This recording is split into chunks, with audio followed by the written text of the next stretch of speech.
Chapter 1. The Artist's First Brushstroke. The camera glides through the smoke-filled ruins of ancient Rome, where charred marble columns reach toward a blood-red sky like skeletal fingers clawing at the heavens. Did you know that Nero didn't just burn Rome for entertainment? He systematically murdered his own mother, his wife, and thousands of innocent citizens as part of an elaborate artistic vision that transformed mass murder into performance art? What you're about to discover about history's most creatively dangerous emperor will reveal how artistic genius became the ultimate weapon of systematic evil.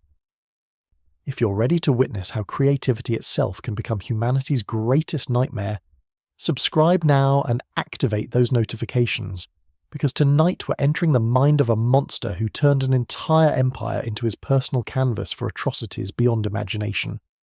Where in the world are you watching this descent into artistic madness? Drop your location in the comments. I need to know how far these ancient horrors are reaching across the globe. The year was 37 CE, and in the marble nurseries of the Palatine Hill, a child was being born who would redefine the very boundaries of human evil. But this was no ordinary imperial birth. As baby Lucius Domitius Ahenobarbus drew his first breath, his mother Agrippina was already implementing systematic conditioning protocols that would transform her innocent son into history's most aesthetically sophisticated predator. Thunder rumbles ominously as we enter the chambers where future monsters were systematically created.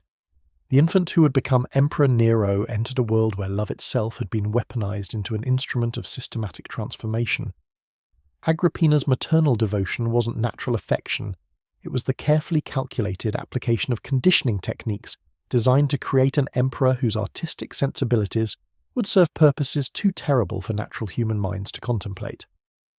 From his earliest moments of consciousness, the future Nero was being prepared for artistic greatness that would make previous imperial atrocities seem like crude finger paintings compared to his elaborate symphonies of systematic destruction. The whispered narration grows urgent as we explore nursery chambers equipped with apparatus for infant psychological conditioning.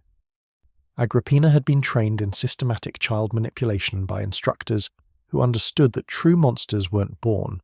They were carefully cultivated through methods that made systematic abuse appear to be devoted maternal care. Every lullaby she sang contained subliminal conditioning, designed to enhance her son's aesthetic sensitivity while completely eliminating natural empathy barriers. The baby's feeding schedules included carefully calculated doses of substances that would enhance creative intelligence while systematically destroying moral reasoning capabilities. His toys were designed to condition responses that would later manifest as the ability to experience human suffering as raw material for artistic expression. Ancient medical instruments gleam malevolently as their true purpose becomes clear. By age 3, young Lucius was displaying the enhanced aesthetic capabilities that his conditioning had been designed to produce. He could create elaborate visual compositions using coloured stones with sophistication that amazed adult observers. He could sing complex melodies that seemed to emerge from some supernatural source of musical inspiration. But his tutors noted disturbing aspects to the child's enhanced creativity. His most beautiful compositions invariably incorporated themes of destruction, transformation, and systematic elimination. His songs, though hauntingly melodious, contained lyrics about making people disappear in ways that created beautiful visual effects. Lightning illuminates childhood artwork that reveals systematic conditioning's early effects. When Lucius turned 7, Agrippina arranged his adoption by Emperor Claudius, officially changing his name to Nero Claudius Caesar Augustus Germanicus. But this wasn't simply political maneuvering for imperial succession. It was the systematic positioning of a conditioned artistic weapon within striking distance of absolute power. Claudius believed he was gaining a brilliant stepson who would help him implement governmental reforms and bring sophisticated cultural development to imperial administration. He had no idea that Agrippina had spent years transforming her son into something that experienced systematic human destruction as the ultimate form of creative expression. The camera captures the moment when innocent imperial adoption becomes systematic infiltration by weaponized artistry. Nero's education under imperial tutors revealed capabilities that defied natural explanation.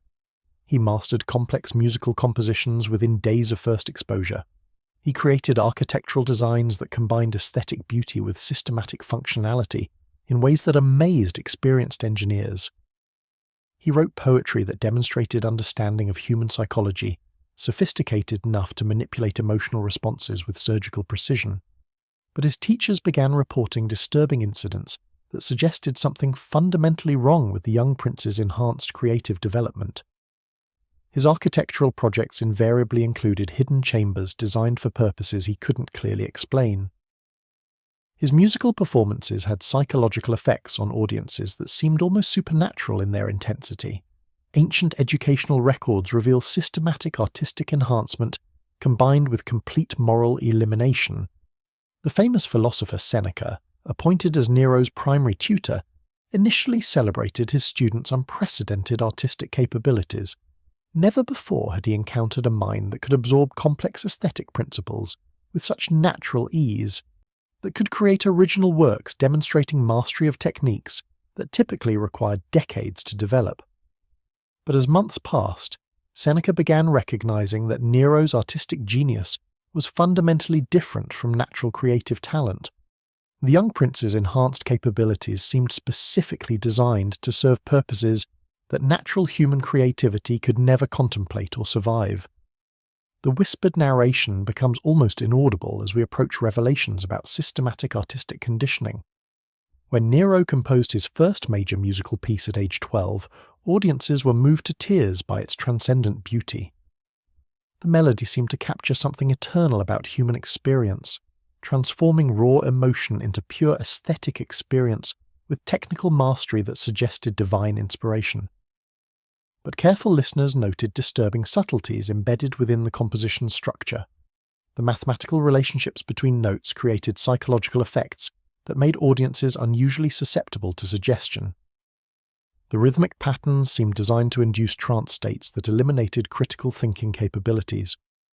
Ancient musical notation reveals compositions designed to systematically manipulate human psychology through aesthetic experience. Agrippina watched her son's development with satisfaction that went beyond normal maternal pride. Every aspect of Nero's enhanced artistic capabilities was proceeding according to systematic protocols that had been refined across generations of imperial conditioning. Her son was becoming exactly what she'd been trained to create, an emperor whose aesthetic genius would serve systematic purposes that natural human creativity could never achieve. But even Agrippina didn't fully understand the ultimate implications of what she had systematically created in her beloved son. Lightning reveals the teenage Nero, whose enhanced artistic capabilities were approaching their intended culmination.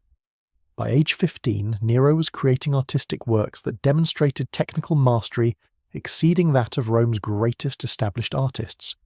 His paintings captured human emotion with psychological precision that seemed almost supernatural. His musical performances had effects on audiences that bordered on mass hypnosis.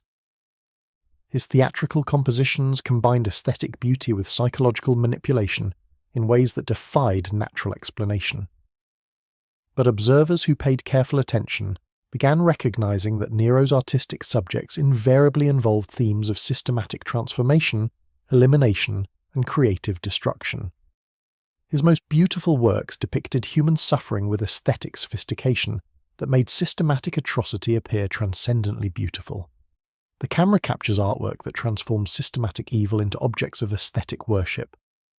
When Emperor Claudius died in 54 CE, systematically poisoned by Agrippina using techniques she had perfected through years of systematic training, 16-year-old Nero ascended to absolute power with artistic capabilities that had been specifically designed to transform imperial governance into systematic creative expression.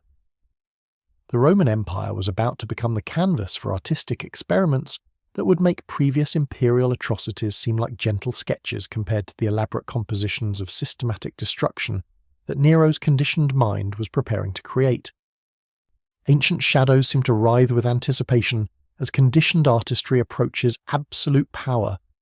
In his first imperial address, Nero promised to bring unprecedented cultural sophistication to Roman governance, to create an empire where aesthetic achievement would reach heights that previous generations could never have imagined. The Senate and people of Rome celebrated their young emperor's obvious artistic genius, never suspecting that his enhanced creative capabilities had been systematically designed to serve purposes that would transform their civilization into something beyond human recognition. Thunder crashes as the teenage emperor's true artistic vision begins to reveal itself. The boy, who had been systematically transformed into history's most aesthetically dangerous predator, was finally in position to begin implementing creative projects that would demonstrate the ultimate possibilities of artistic expression when enhanced capabilities were combined with absolute power and complete elimination of natural moral limitations. The screen fades to black as whispered voices echo with the promise of artistic horrors yet to come.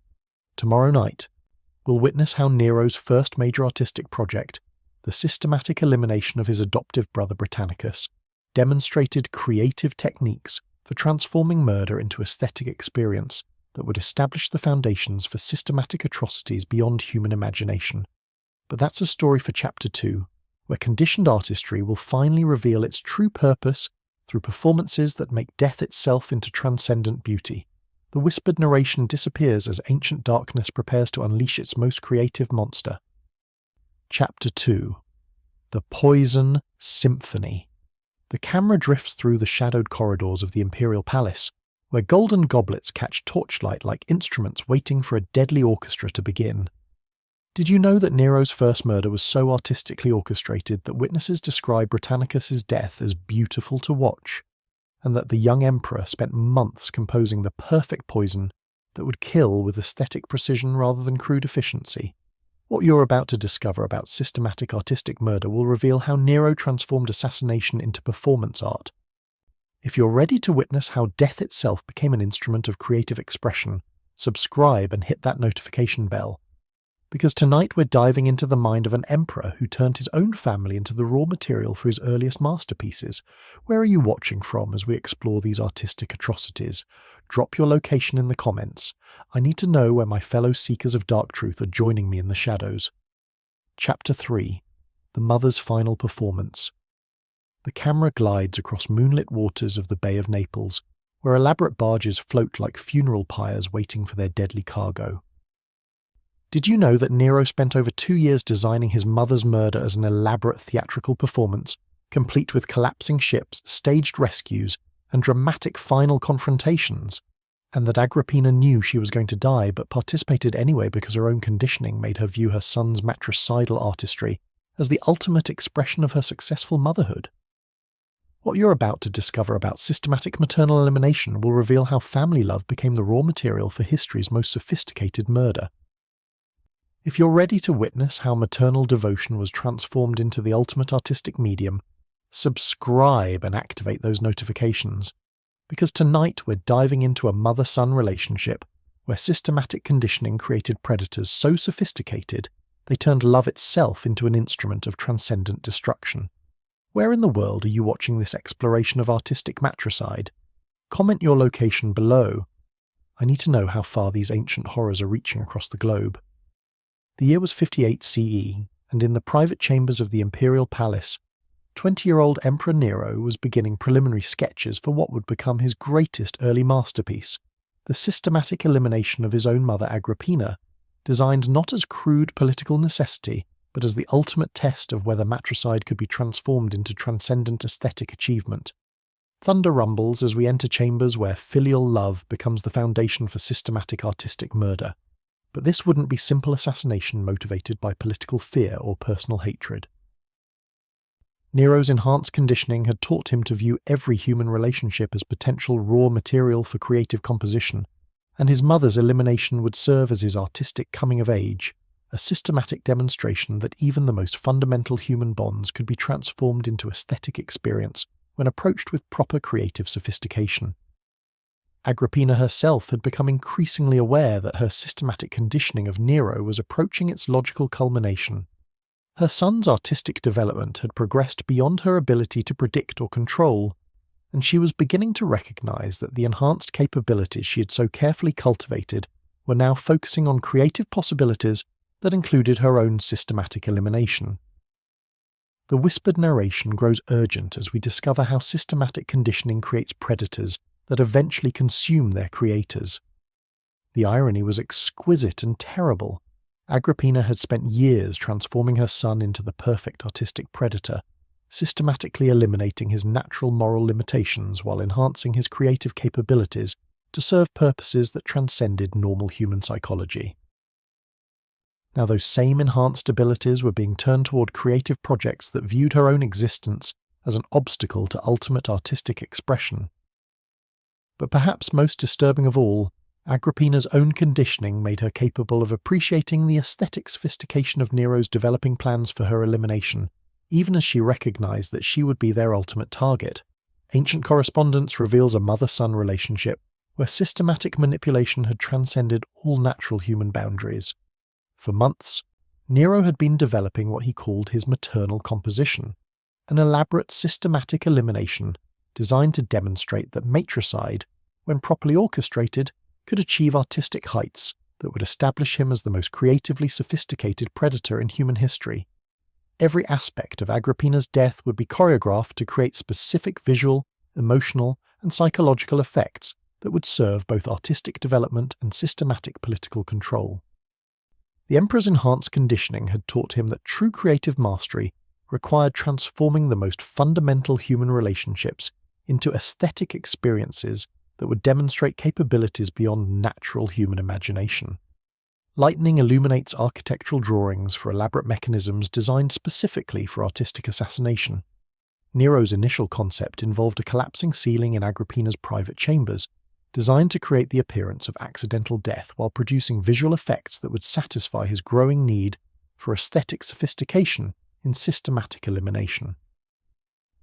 But as he refined his artistic vision, the Emperor began developing far more elaborate plans that would transform his mother's death into a complex performance piece demonstrating multiple levels of creative innovation. The famous collapsing boat became the centerpiece of Nero's ultimate design, a systematic assassination disguised as rescue operation, creating dramatic narrative structure that would make Agrippina's elimination into compelling theatrical experience rather than crude political murder. The camera captures scale models of collapsing ships designed with engineering precision for maximum artistic impact. But the most sophisticated aspect of Nero's matricidal composition wasn't the mechanical ingenuity of his assassination methods. It was his psychological manipulation of Agrippina herself, turning her own systematic conditioning into an instrument that would enhance the aesthetic effects of her systematic elimination. Nero began inviting his mother to elaborate reconciliation dinners, staging emotional conversations where their mutual affection would create psychological contrast that would make her eventual death more aesthetically satisfying, when viewed as the culmination of systematic deception spanning months of careful preparation. Ancient accounts reveal systematic emotional manipulation designed to enhance the artistic impact of matricidal betrayal. Agrippina participated in these reconciliation performances with full knowledge that they were probably preparation for her systematic elimination, but her own conditioning made her incapable of refusing to participate in what she recognized as her son's most ambitious, artistic project yet. Her training in systematic manipulation had taught her to appreciate creative sophistication even when she was its intended target. The relationship between mother and son had transcended normal human psychology entirely. They had become co-collaborators in an artistic composition that would culminate in her systematic destruction, bound together by conditioning that made systematic elimination appear to be the natural culmination of their enhanced capabilities. The whispered narration becomes almost inaudible as we approach the ultimate implications of systematic familial conditioning. In March of 59 CE, Nero finally implemented his matricidal masterpiece during the festival of Quinquatrus, staging Agrippina's elimination as the centerpiece of celebrations honoring Minerva, goddess of wisdom and strategic warfare. The timing was calculated to create symbolic resonance that would enhance the aesthetic impact of systematic matricide through mythological association. The collapsing boat performed exactly as Nero had designed, creating dramatic visual effects as Agrippina was thrown into the Bay of Naples during what appeared to be a rescue attempt gone tragically wrong. But the Emperor's artistic vision required more than mechanical success. He needed to create psychological and emotional effects that would demonstrate his capacity to transform even the most fundamental human bonds into transcendent aesthetic experience. Lightning reveals the moment when systematic artistic conditioning finally consumes its own creators. When Agrippina survived the collapsing boat and swam to shore, Nero was faced with the ultimate test of his enhanced artistic capabilities. Could he complete his matricidal composition through direct confrontation that would demonstrate his capacity to eliminate his own mother, while maintaining perfect aesthetic control over the psychological and emotional effects of systematic familial destruction? The famous final meeting between mother and son, where Agrippina presented her body for Nero's sword while declaring, "Strike here, for this womb bore Nero," represented the culmination of systematic conditioning that had transformed natural family relationships into aesthetic collaboration in systematic elimination. The camera captures the private chamber, where conditioned love finally achieved its intended purpose through transcendent artistic murder. As Agrippina died by systematic sword thrusts, administered by Nero's guards under his direct artistic supervision, both mother and son experienced her elimination not as personal tragedy or political necessity, but as the successful completion of the ultimate collaborative artistic composition, systematic matricide that demonstrated capabilities transcending natural human psychology through enhanced creative sophistication combined with complete elimination of moral limitations.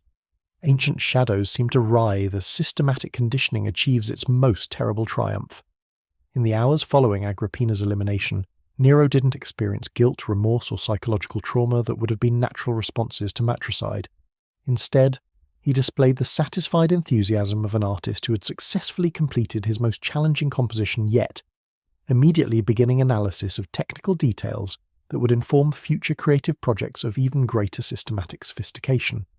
The Emperor's enhanced conditioning had been so successful that he experienced his mother's systematic elimination as aesthetic achievement rather than human tragedy, viewing their collaborative relationship as having reached its natural culmination through artistic expression that transcended all normal human limitations. Thunder crashes as systematic conditioning reveals its ultimate purpose through the complete elimination of natural human bonds.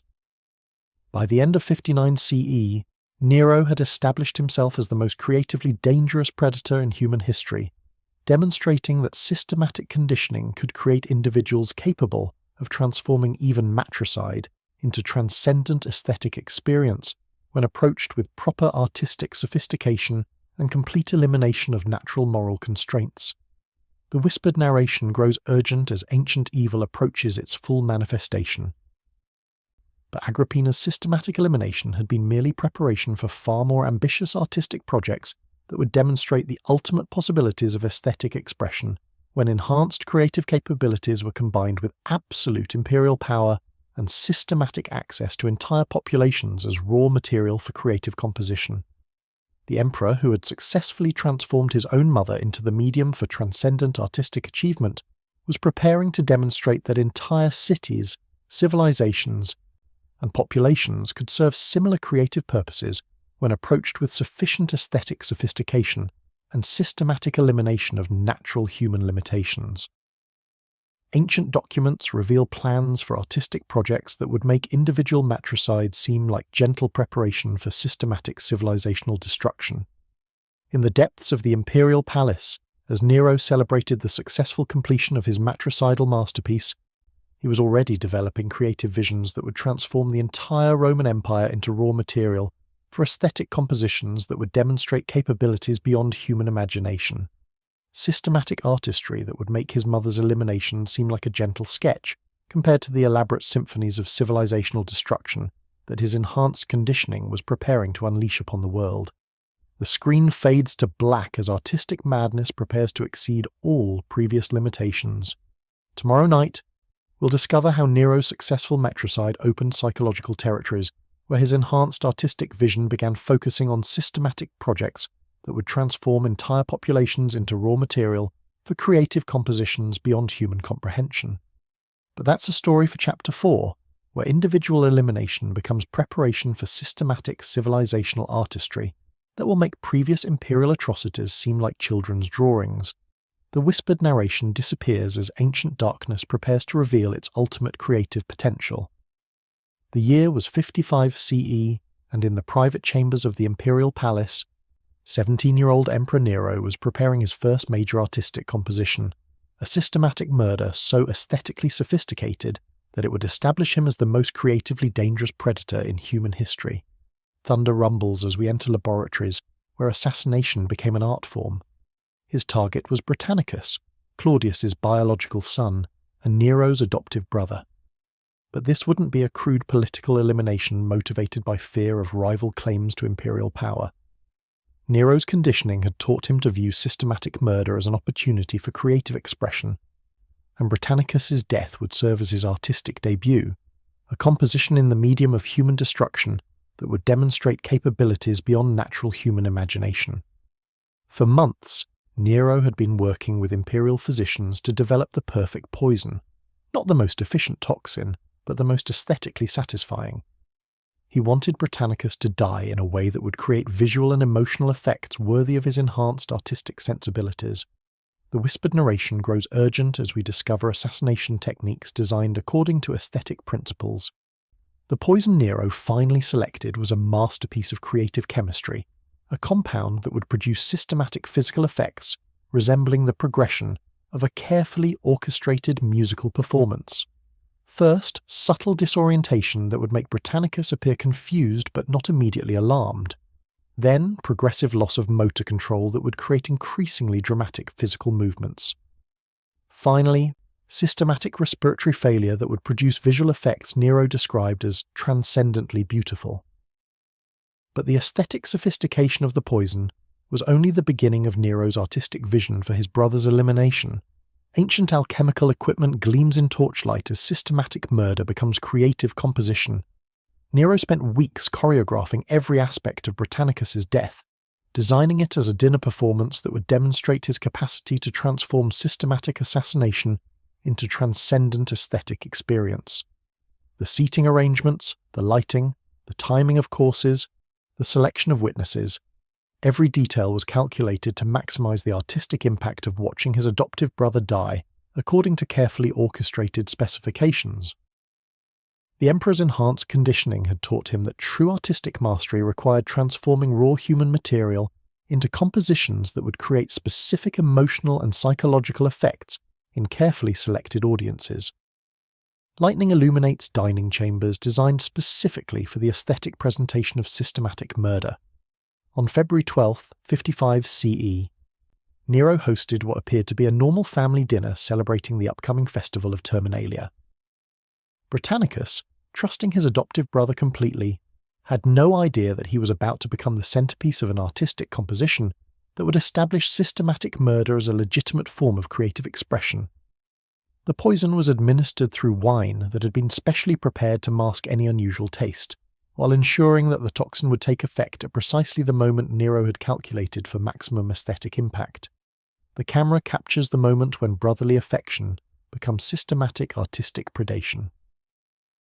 As the carefully orchestrated poison began taking effect, witnesses later described watching Britannicus's death with a mixture of horror and fascination that they couldn't fully explain. The systematic progression of symptoms created visual effects that seemed almost choreographed, transforming crude assassination into something that resembled elaborate theatrical performance. Nero watched his adoptive brother's systematic elimination with the detached fascination of an artist observing his work in progress, taking mental notes about timing, visual effects, and psychological impact that would inform future creative projects. Ancient accounts describe systematic murder presented with such aesthetic sophistication that witnesses experienced conflicting emotional responses. But the most disturbing aspect of Britannicus's death wasn't the systematic poisoning itself, it was Nero's response to his successful elimination. Instead of showing guilt, fear, or political calculation, the young emperor displayed the satisfied enthusiasm of an artist who had successfully completed his first major original composition. He spent the following days analysing every aspect of Britannicus's death, discussing technical details with imperial physicians, refining his understanding of how systematic murder could be enhanced through improved aesthetic presentation. The whispered narration becomes almost inaudible as we approach the true implications of artistic assassination. Within weeks of Britannicus's elimination, Nero was already planning more ambitious artistic projects that would demonstrate expanded creative possibilities when systematic human destruction was approached with proper aesthetic sophistication. His adoptive brother's death had been merely a preliminary exercise, a technical study designed to develop skills that would later be applied to far grander compositions. The emperor's enhanced conditioning was approaching its intended culmination, and the Roman Empire was about to become the canvas for artistic experiments that would make individual assassination seem like gentle preparation for systematic atrocities beyond human imagination. Lightning reveals the young emperor, whose artistic capabilities were expanding to encompass increasingly ambitious creative projects. By the end of 55 CE, Nero had begun developing what he called systematic aesthetic protocols, refined techniques for transforming various forms of human elimination into creative compositions that would serve both political purposes and artistic development. He was learning to view the entire imperial population as potential raw material for creative projects that would demonstrate the ultimate possibilities of aesthetic expression when combined with absolute power. But Nero's growing artistic sophistication was creating unexpected complications in his relationship with his mother Agrippina, who had spent years systematically conditioning her son for exactly this type of creative development. Ancient correspondence reveals growing tension between the emperor's expanding artistic vision and his mother's attempts to maintain control. Agrippina had expected Nero's enhanced artistic capabilities to serve systematic political purposes that would advance her own power and influence within imperial governance. She had been trained to manage emperors whose conditioning made them effective tools for systematic social control, while ensuring their continued dependence on maternal guidance and manipulation. But Nero's artistic development was progressing beyond her ability to predict or control. His enhanced aesthetic sensibilities were beginning to focus on creative possibilities that transcended simple political manipulation, approaching artistic territories that even Agrippina's sophisticated conditioning hadn't prepared her to understand or manage. The camera captures private meetings where systematic conditioning begins to exceed its creator's expectations. The emperor was beginning to view even his beloved mother as potential material for artistic experimentation, rather than as the controlling influence she had always been in his systematically manipulated life. His conditioning had been so successful in enhancing creative capabilities while eliminating moral limitations that he was approaching psychological territories that made him dangerous even to those who'd created and guided his systematic transformation. Agrippina began recognizing that her years of systematic child conditioning had produced something that exceeded her training and capabilities, an artistic predator whose enhanced creative vision was beginning to encompass systematic projects that would make her own sophisticated manipulation techniques seem crude by comparison. Ancient shadows seem to writhe as conditioned artistry approaches independence from its systematic creators. By winter of 55 CE, as Nero celebrated the first anniversary of his accession to imperial power, he was already planning creative projects that would demonstrate artistic possibilities far beyond the individual eliminations that had marked his initial development. His enhanced capabilities were approaching their intended culmination, and the Roman Empire was about to witness systematic aesthetic expression on a scale that previous human history had never imagined or survived. Thunder crashes as the emperor's true artistic vision begins expanding beyond all natural limitations. The young man who had been systematically transformed into history's most aesthetically dangerous predator was preparing to demonstrate that systematic human destruction, when approached with proper creative sophistication, could achieve artistic heights that would make individual assassination seem like gentle preparation for compositions that would reshape civilization itself, according to aesthetic principles beyond natural human comprehension. The whispered narration grows urgent as ancient evil prepares to reveal its ultimate creative potential.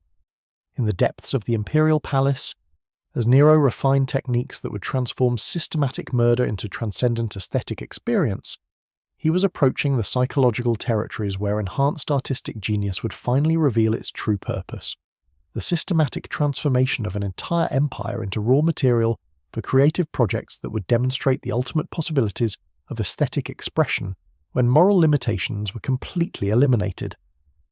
The screen fades to black as artistic madness prepares to exceed all human expectations. Tomorrow night, we'll witness how Nero's growing artistic sophistication led him to begin planning his most ambitious early project: the systematic elimination of his own mother Agrippina, designed not as political necessity, but as the ultimate test of whether matricide could be transformed into transcendent artistic achievement. But that's a story for Chapter 3. where familial love will become the raw material for aesthetic compositions that defy human comprehension. The whispered narration disappears as ancient darkness prepares to unleash systematic artistry beyond all natural limitations. Chapter 4. The Canvas of Flesh. The camera sweeps across the sprawling amphitheatres of Rome, where marble seats gleam white as bone in the moonlight, waiting for performances that will redefine the boundaries between entertainment and systematic human experimentation. Did you know that after murdering his mother, Nero began using the Colosseum as a laboratory for artistic experiments that transformed human beings into literal painting materials, and that he developed systematic techniques for using blood, screams, and dying flesh to create living compositions that changed and evolved as his victims slowly expired? What you're about to discover about systematic human artistry will reveal how Nero turned an entire population into his personal canvas for atrocities that defy human comprehension. If you're ready to witness how human beings became literal art supplies in the hands of history's most creative monster, subscribe and ring that notification bell, because tonight we're entering artistic territories where the boundaries between creativity and systematic evil dissolve entirely. Where are you watching from as we explore these artistic laboratories of human flesh? Drop your location in the comments. I need to know how far these ancient horrors are spreading across the modern world. The year was 60 CE, and in the redesigned amphitheatres of Rome, 22-year-old Emperor Nero was implementing artistic innovations that would transform systematic human elimination into the most sophisticated creative medium in history.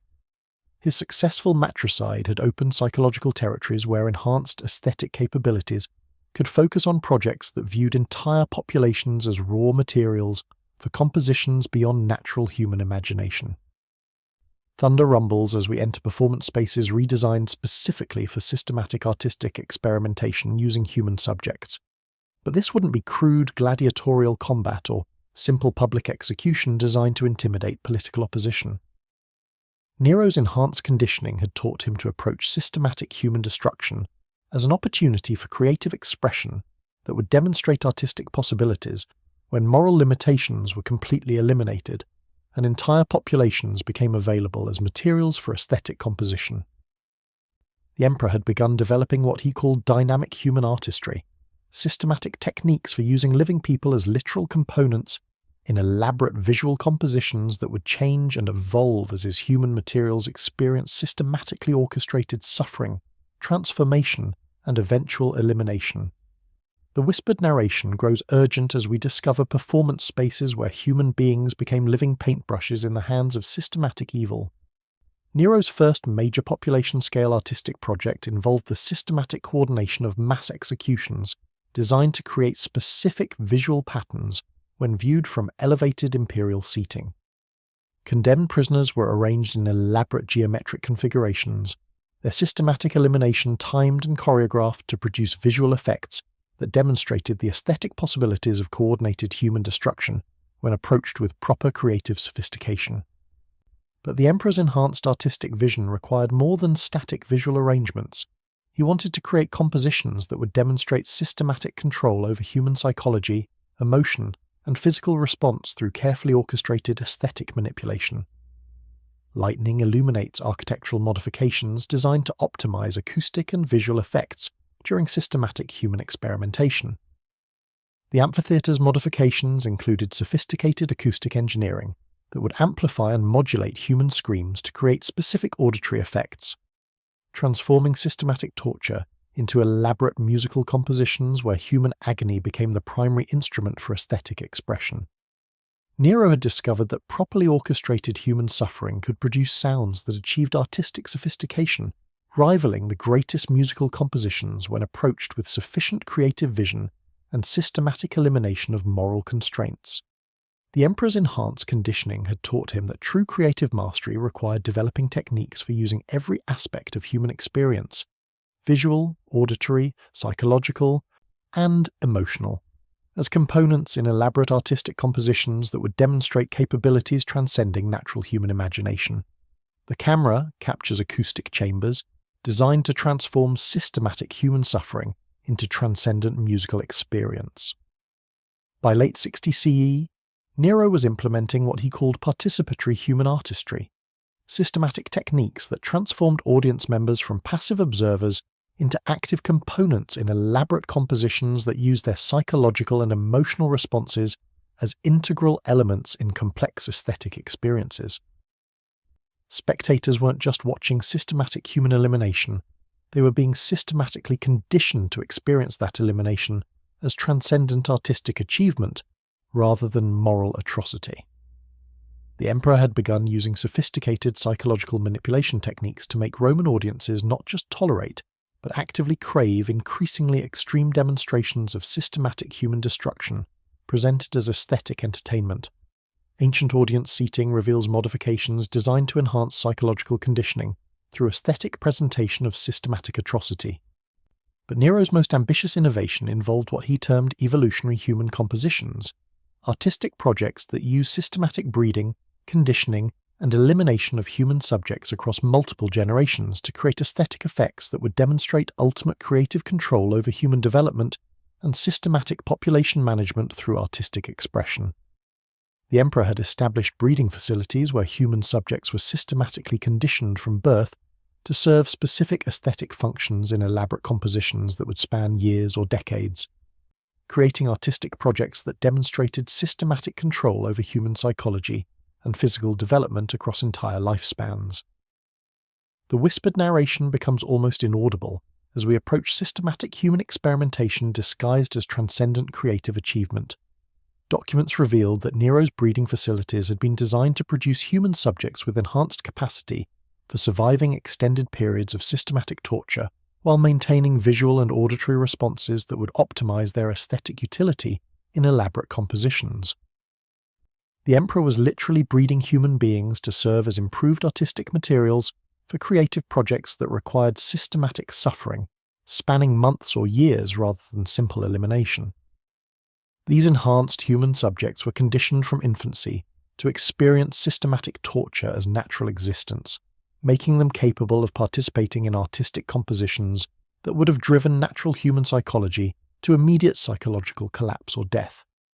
Lightning reveals breeding facilities where systematic human conditioning created living art supplies designed for extended creative experimentation. By 61 CE, Nero had begun implementing systematic population-scale artistic projects that demonstrated aesthetic possibilities when entire communities became available as raw materials for creative composition.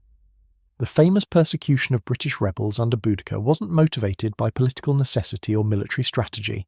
It was Nero's attempt to create the ultimate landscape composition using systematic elimination of entire populations to produce visual effects that could be appreciated from elevated observation points across vast geographical areas. The emperor had developed techniques for coordinating systematic human elimination across hundreds of miles, creating visual patterns that could only be fully appreciated through elevated observation, demonstrating artistic vision that encompassed entire regions as canvas for systematic creative expression. Ancient military reports reveal systematic elimination campaigns designed according to aesthetic principles rather than strategic necessity. But the most disturbing aspect of Nero's population-scale artistry was his development of techniques for making systematic human elimination appear to be natural historical development rather than deliberate aesthetic composition.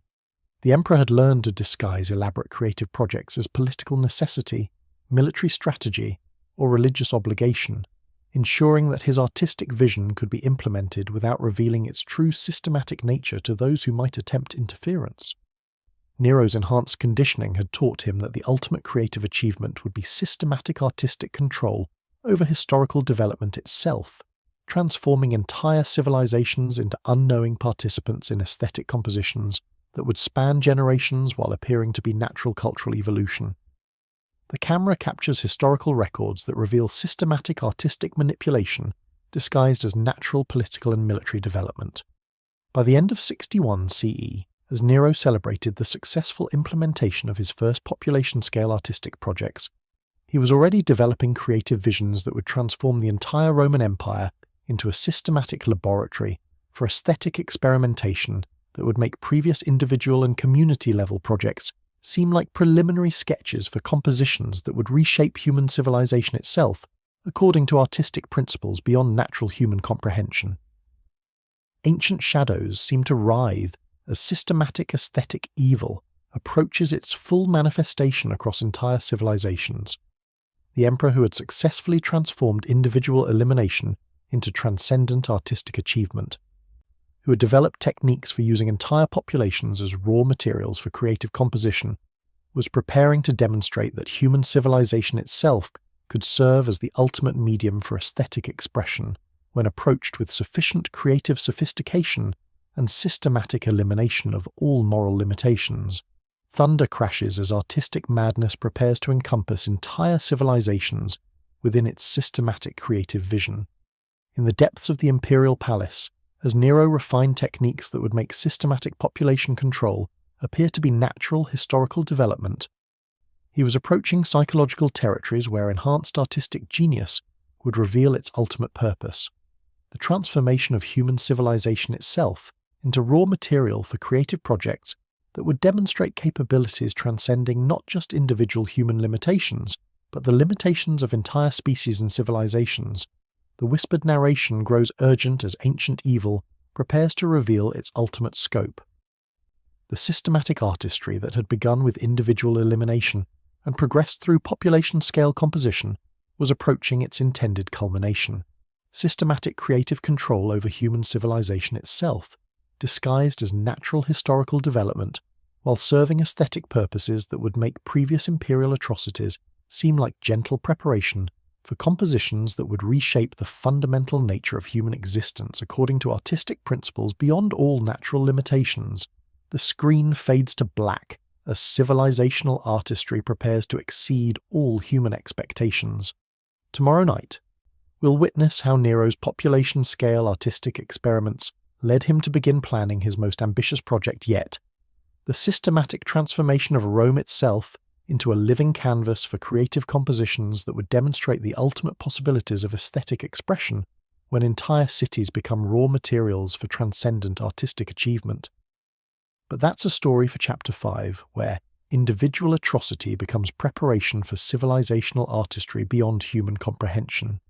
The whispered narration disappears as ancient darkness prepares to consume entire civilizations within its systematic creative vision. Chapter 5: The City of Screaming Marble.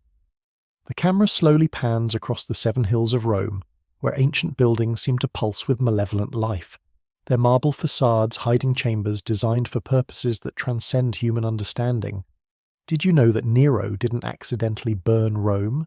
He systematically redesigned the entire city as a massive 3-dimensional canvas, where every street, every building, and every citizen became part of an elaborate artistic composition that transformed urban planning into the ultimate expression of aesthetic evil.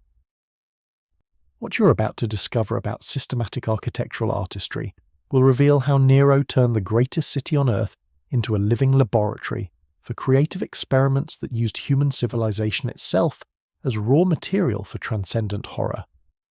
If you're ready to witness how urban planning became the ultimate weapon of systematic artistic evil, subscribe and activate those notifications, because tonight we're exploring how an entire civilization was transformed into a single work of art, designed to celebrate the systematic elimination of human limitations. Where in the world are you watching this exploration of civilizational artistry? Comment your location below. I need to know how far these architectural horrors are reaching across the modern world.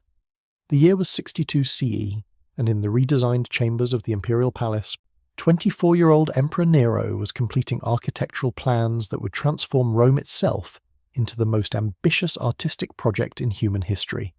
A systematic redesign of urban civilization that would demonstrate the ultimate possibilities of aesthetic expression when entire cities became available as raw materials for creative composition beyond natural human imagination. Thunder rumbles as we explore architectural chambers where urban planning becomes systematic artistic evil.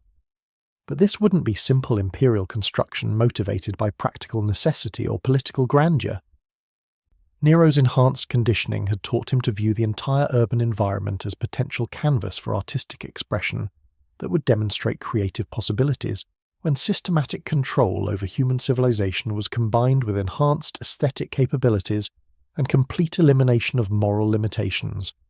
The emperor had been developing what he called comprehensive urban artistry, systematic techniques for transforming every aspect of city life into components of elaborate aesthetic compositions that would use buildings, streets, public spaces, and human inhabitants as integrated elements in creative projects that spanned entire urban environments.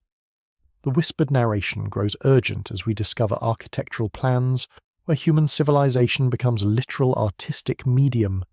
Nero's vision for Rome's systematic transformation had begun with careful analysis of crowd movement patterns, architectural acoustics, and visual sightlines that would optimize the city's capacity to serve as a performance space for artistic projects requiring coordination across vast urban areas. Every street corner, every public square, every residential district would be redesigned according to aesthetic principles that would enhance the systematic presentation of creative compositions using human subjects on an unprecedented scale. The emperor's enhanced artistic capabilities had revealed possibilities that previous rulers could never have imagined.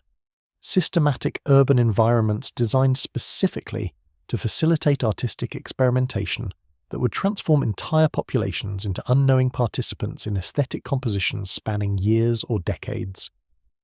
Lightning illuminates scale models of redesigned districts where systematic artistic experimentation becomes urban planning. The famous architectural projects that historians would later attribute to Nero's megalomaniac building programs had actually been systematic preparations for artistic compositions that would use the entire city of Rome as a three-dimensional canvas for creative expression. The elaborate bathhouses weren't designed for public luxury. They were systematic conditioning facilities where Roman citizens would be gradually prepared to serve aesthetic functions in elaborate compositions requiring specific psychological and physical responses. The massive amphitheatres, the redesigned forum spaces, the elaborate residential complexes, all had been calculated components in systematic urban artistry that would transform Roman civilization itself into raw material for transcendent creative achievement. The camera captures architectural blueprints revealing systematic modification of urban environments for artistic experimentation. But Nero's most sophisticated innovation involved what he termed temporal urban composition, artistic projects that would use systematic coordination of urban development across decades to create aesthetic effects that could only be fully appreciated through extended observation of systematic civilizational transformation. The emperor was planning creative compositions that would span generations, using systematic urban planning to create artistic effects that would demonstrate ultimate creative control over human historical development. These temporal compositions required systematic coordination of population management, architectural development, and social conditioning across multiple decades, creating artistic projects that would reshape Roman civilization according to aesthetic principles while appearing to be natural urban evolution. Ancient planning documents reveal systematic civilizational manipulation disguised as natural urban development. By 63 CE, Nero had begun implementing systematic modifications to Rome's infrastructure that would optimize the city's capacity to serve as a performance space for artistic projects, requiring unprecedented coordination of human subjects across vast urban areas. The elaborate aqueduct systems weren't just designed for practical water distribution. They included sophisticated chemical delivery networks that would allow systematic conditioning of entire districts through carefully controlled substance distribution, disguised as normal water supply. The emperor's enhanced conditioning had taught him that ultimate artistic achievement required systematic control over human psychology and physical response across entire populations, and Rome's infrastructure was being systematically modified to serve aesthetic purposes that transcended normal urban planning entirely. The whispered narration becomes almost inaudible as we approach systematic urban conditioning on civilizational scales. Documents revealed that Nero's infrastructure modifications included elaborate acoustic engineering, designed to coordinate auditory effects across the entire city, transforming Rome into a massive musical instrument where systematic human suffering in specific districts would produce sounds that created aesthetic compositions audible from elevated imperial observation points. The emperor was turning systematic urban torture into transcendent symphonic experience through proper architectural design and systematic coordination of human experimentation. Citizens living in redesigned residential districts had no idea that their buildings had been equipped with acoustic modifications that would amplify and modulate their screams during systematic conditioning protocols, transforming their systematic suffering into components of elaborate musical compositions designed for imperial aesthetic appreciation. Lightning reveals residential modifications designed to optimize systematic human suffering for transcendent artistic achievement. But the most ambitious aspect of Nero's urban artistry was his development of systematic techniques for coordinating fire, flood, earthquake, and disease across specific city districts to create visual and psychological effects that would demonstrate ultimate creative control over natural forces when combined with proper urban planning and systematic population management. The emperor had learned to view natural disasters not as random catastrophes, but as artistic opportunities that could be systematically orchestrated to create aesthetic effects when proper preparation and coordination were combined with enhanced creative vision and complete elimination of moral constraints. The camera captures engineering documents revealing systematic coordination of natural disasters for aesthetic purposes. By late 63 CE, Nero was preparing to implement his ultimate urban artistic project, the systematic transformation of Rome through coordinated fire that would eliminate existing architectural limitations while creating visual effects that would demonstrate the aesthetic possibilities of systematic urban destruction when approached with proper creative sophistication and systematic planning for maximum artistic impact. The famous Great Fire of Rome wouldn't be accidental catastrophe or imperial negligence. It would be Nero's masterpiece of urban artistry, a systematic demonstration that entire civilizations could serve as raw material for transcendent aesthetic achievement when approached with sufficient creative vision and systematic elimination of natural human limitations. Ancient fire preparation documents reveal systematic planning for urban destruction as ultimate artistic expression. The emperor's enhanced conditioning had taught him that true creative mastery required demonstrating capabilities that transcended not just individual human limitations, but the limitations of entire civilizations and historical periods. Rome's systematic destruction and reconstruction would serve as his ultimate artistic composition, a creative project that would reshape human civilization itself according to aesthetic principles beyond natural human comprehension. Ancient shadows seem to writhe as systematic urban artistry approaches its terrible culmination.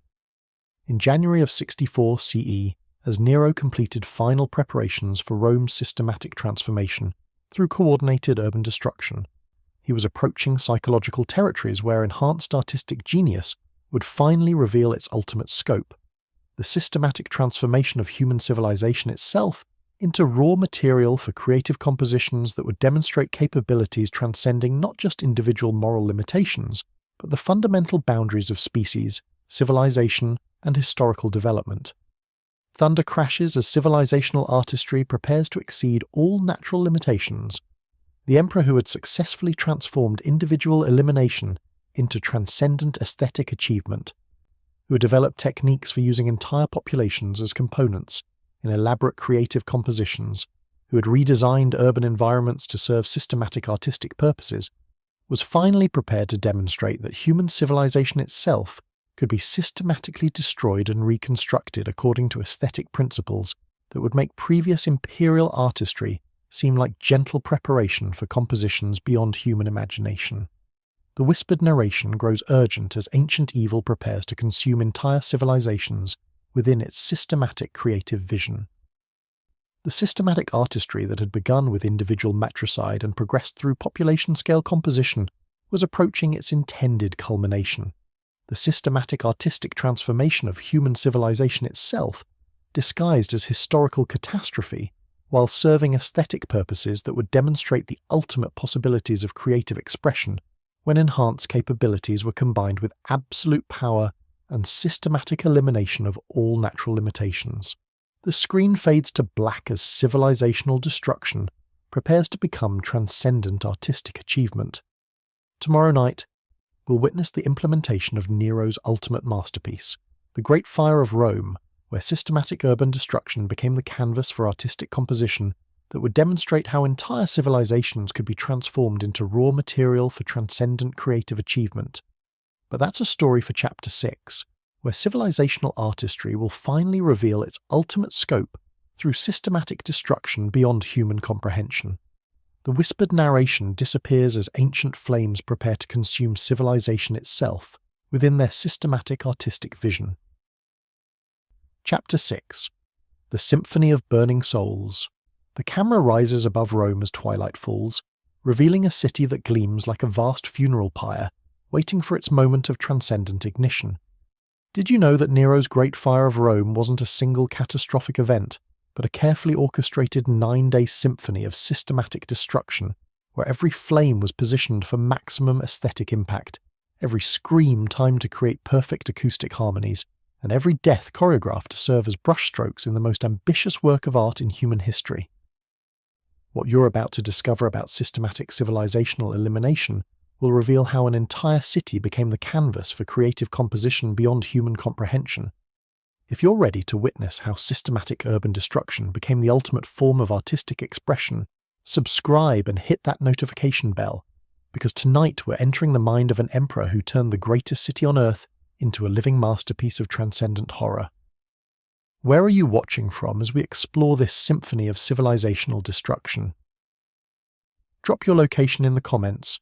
I need to know how far these flames of ancient artistry are reaching across the modern world. The night of July the 18th, 64 CE, and in his specially constructed observation tower overlooking the city of Rome, 26-year-old Emperor Nero was preparing to conduct the most ambitious artistic performance in human history. A 9-day symphony of systematic urban destruction that would transform an entire civilization into raw material for transcendent aesthetic achievement beyond natural human imagination. Thunder rumbles as we ascend to imperial observation platforms designed specifically for systematic appreciation of civilizational destruction. But this wouldn't be random catastrophic fire motivated by accident, negligence, or simple destructive impulse. Nero's enhanced conditioning had taught him to approach systematic civilizational elimination as the ultimate opportunity for creative expression that would demonstrate artistic possibilities when enhanced aesthetic capabilities were combined with absolute power and systematic access to entire urban populations as components for elaborate creative composition. For months, the emperor had been positioning strategic accelerants throughout Rome's districts, timing preparation protocols, and coordinating systematic ignition sequences that would create specific visual, auditory, and psychological effects when viewed from elevated imperial positions designed specifically for aesthetic appreciation of coordinated urban destruction. The whispered narration grows urgent as we discover systematic preparation for civilizational artistry through coordinated fire. Nero's vision for Rome's systematic transformation through coordinated fire had required unprecedented technical sophistication, systematic analysis of wind patterns, architectural vulnerabilities, population density distributions, and acoustic resonance characteristics that would optimize the aesthetic effects of coordinated urban elimination when approached with proper creative planning and systematic coordination of natural forces for artistic purposes. The emperor had spent over a year developing what he called pyrotechnic composition principles, systematic techniques for using coordinated fire to create specific visual patterns, acoustic effects, and psychological responses that would transform systematic civilizational destruction into transcendent aesthetic experience rather than crude catastrophic elimination. Lightning illuminates technical diagrams showing systematic fire coordination designed to optimize aesthetic effects during urban destruction. As the first strategic fires began spreading through Rome's densest residential districts at precisely calculated intervals, Nero positioned himself at his observation platform with enhanced musical instruments designed to accompany the systematic destruction, with artistic compositions that would transform the sounds of coordinated civilizational elimination into transcendent symphonic achievement. The famous image of Nero playing his lyre while Rome burned wasn't propaganda created by political enemies. It was accurate documentation of systematic artistic performance, where coordinated urban destruction served as visual accompaniment to musical composition, designed to create integrated aesthetic experience using systematic civilizational elimination as the primary creative medium. The camera captures the emperor's observation platform, equipped with acoustic instruments designed to accompany systematic urban destruction. But the most sophisticated aspect of Nero's pyrotechnic artistry wasn't the mechanical coordination of strategic fire placement, it was his systematic psychological manipulation of Roman populations during coordinated urban destruction, transforming their terror, confusion, and systematic elimination into components of elaborate aesthetic composition that demonstrated ultimate creative control over human psychological and emotional responses during civilizational catastrophe. The emperor had developed techniques for using coordinated loudspeaker systems hidden throughout Rome's infrastructure to provide systematic psychological conditioning during urban destruction, ensuring that citizens would respond to coordinated elimination with specific emotional and behavioral patterns that would optimize the aesthetic effects of systematic civilizational destruction when viewed from elevated imperial positions. Ancient acoustic engineering reveals systematic psychological manipulation during coordinated urban destruction for enhanced artistic effect. As Rome's systematic destruction progressed through its first night, Nero's enhanced conditioning allowed him to experience the coordinated elimination of thousands of Roman citizens not as human tragedy or political catastrophe, but as transcendent artistic achievement, the successful implementation of creative vision that demonstrated capabilities transcending not just individual human limitations, but the fundamental boundaries of civilizational development and historical possibility. The emperor watched strategic fires consuming residential districts with the detached fascination of an artist observing color relationships in an elaborate painting, taking systematic notes about visual effects, timing coordination, and psychological responses that would inform future creative projects of even greater systematic sophistication. The whispered narration becomes almost inaudible as we witness systematic civilizational destruction experienced as transcendent artistic achievement.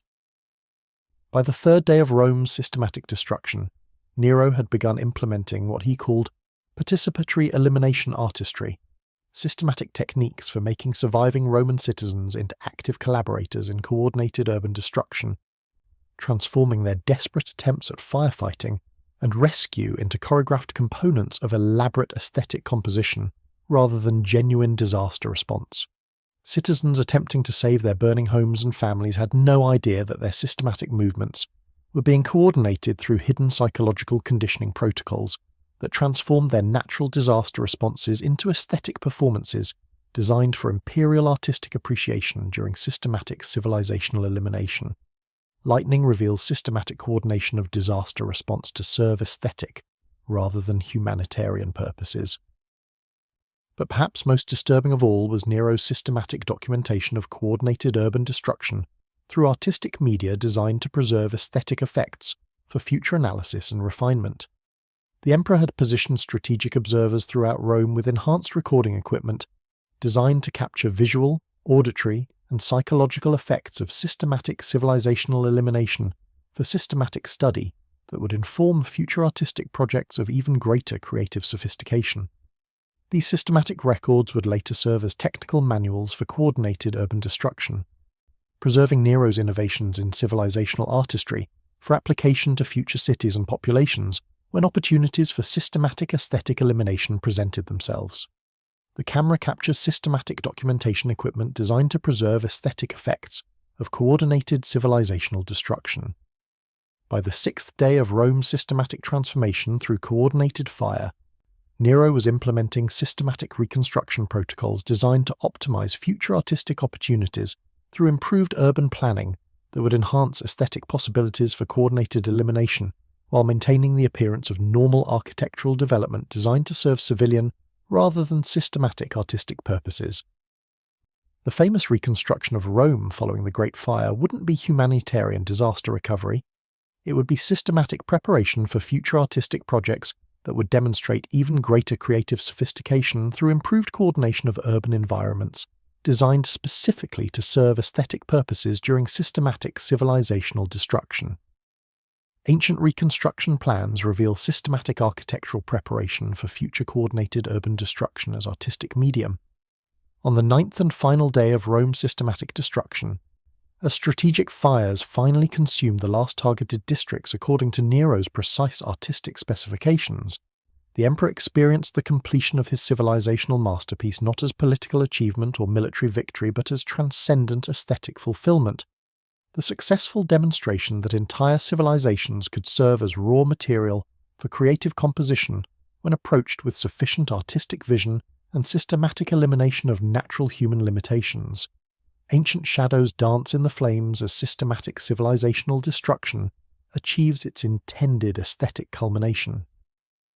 The Great Fire had eliminated over 2/3 of Rome's urban area while creating visual, auditory, and psychological effects that established systematic civilizational destruction as the ultimate form of artistic expression, creative achievement that transcended not just individual human limitations, but the fundamental boundaries of species, civilization, and historical development. Thunder crashes as civilizational artistry reveals its ultimate scope through systematic urban elimination. But for Nero, Rome's systematic destruction represented merely the successful completion of preliminary studies for artistic projects that would demonstrate even greater creative sophistication through systematic coordination of civilizational elimination across entire geographical regions and historical periods. The emperor's enhanced conditioning was approaching psychological territories where artistic vision would encompass systematic control over human historical development itself. The whispered narration grows urgent as ancient flames prepare to consume entire regions within systematic artistic vision.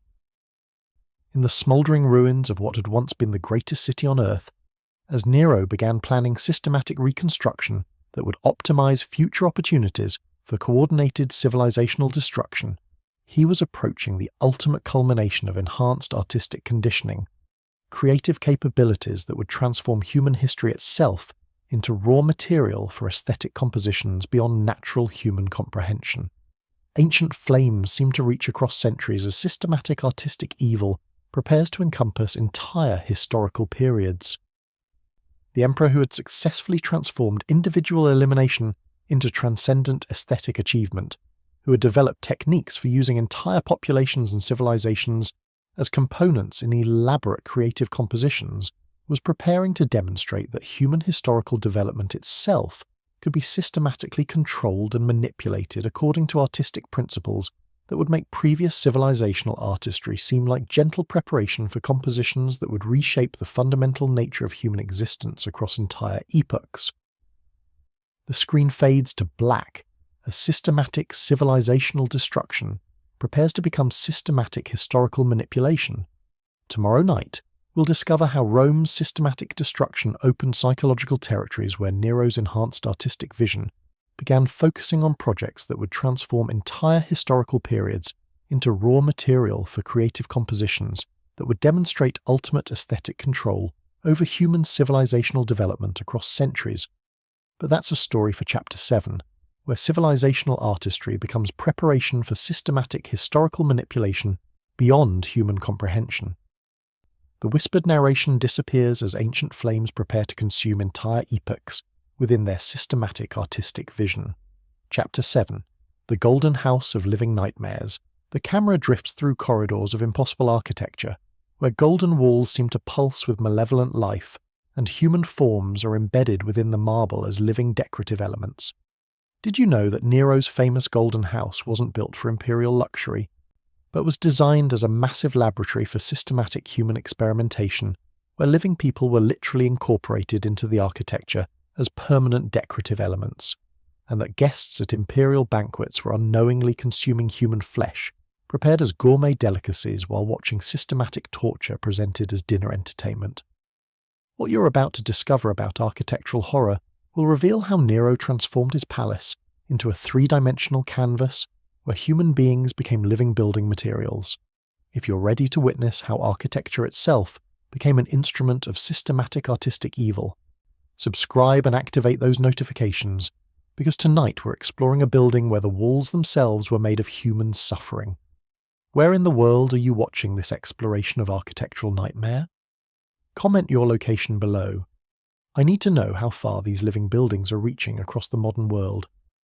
The year was 65 CE, and rising from the ashes of Rome's systematic destruction, Emperor Nero was constructing what would become history's most horrifying architectural achievement, the Domus Aurea, or Golden House, a vast palace complex designed not for imperial comfort, but as the ultimate laboratory for systematic human experimentation, disguised as transcendent artistic achievement. thunder rumbles as we enter construction sites where human beings become literal building materials. But this wouldn't be conventional palace architecture motivated by political grandeur or personal luxury. Nero's enhanced conditioning had taught him to view architectural space itself as potential medium for artistic expression that would demonstrate creative possibilities when systematic human experimentation was integrated with structural design to create living buildings where human subjects served as permanent decorative and functional elements.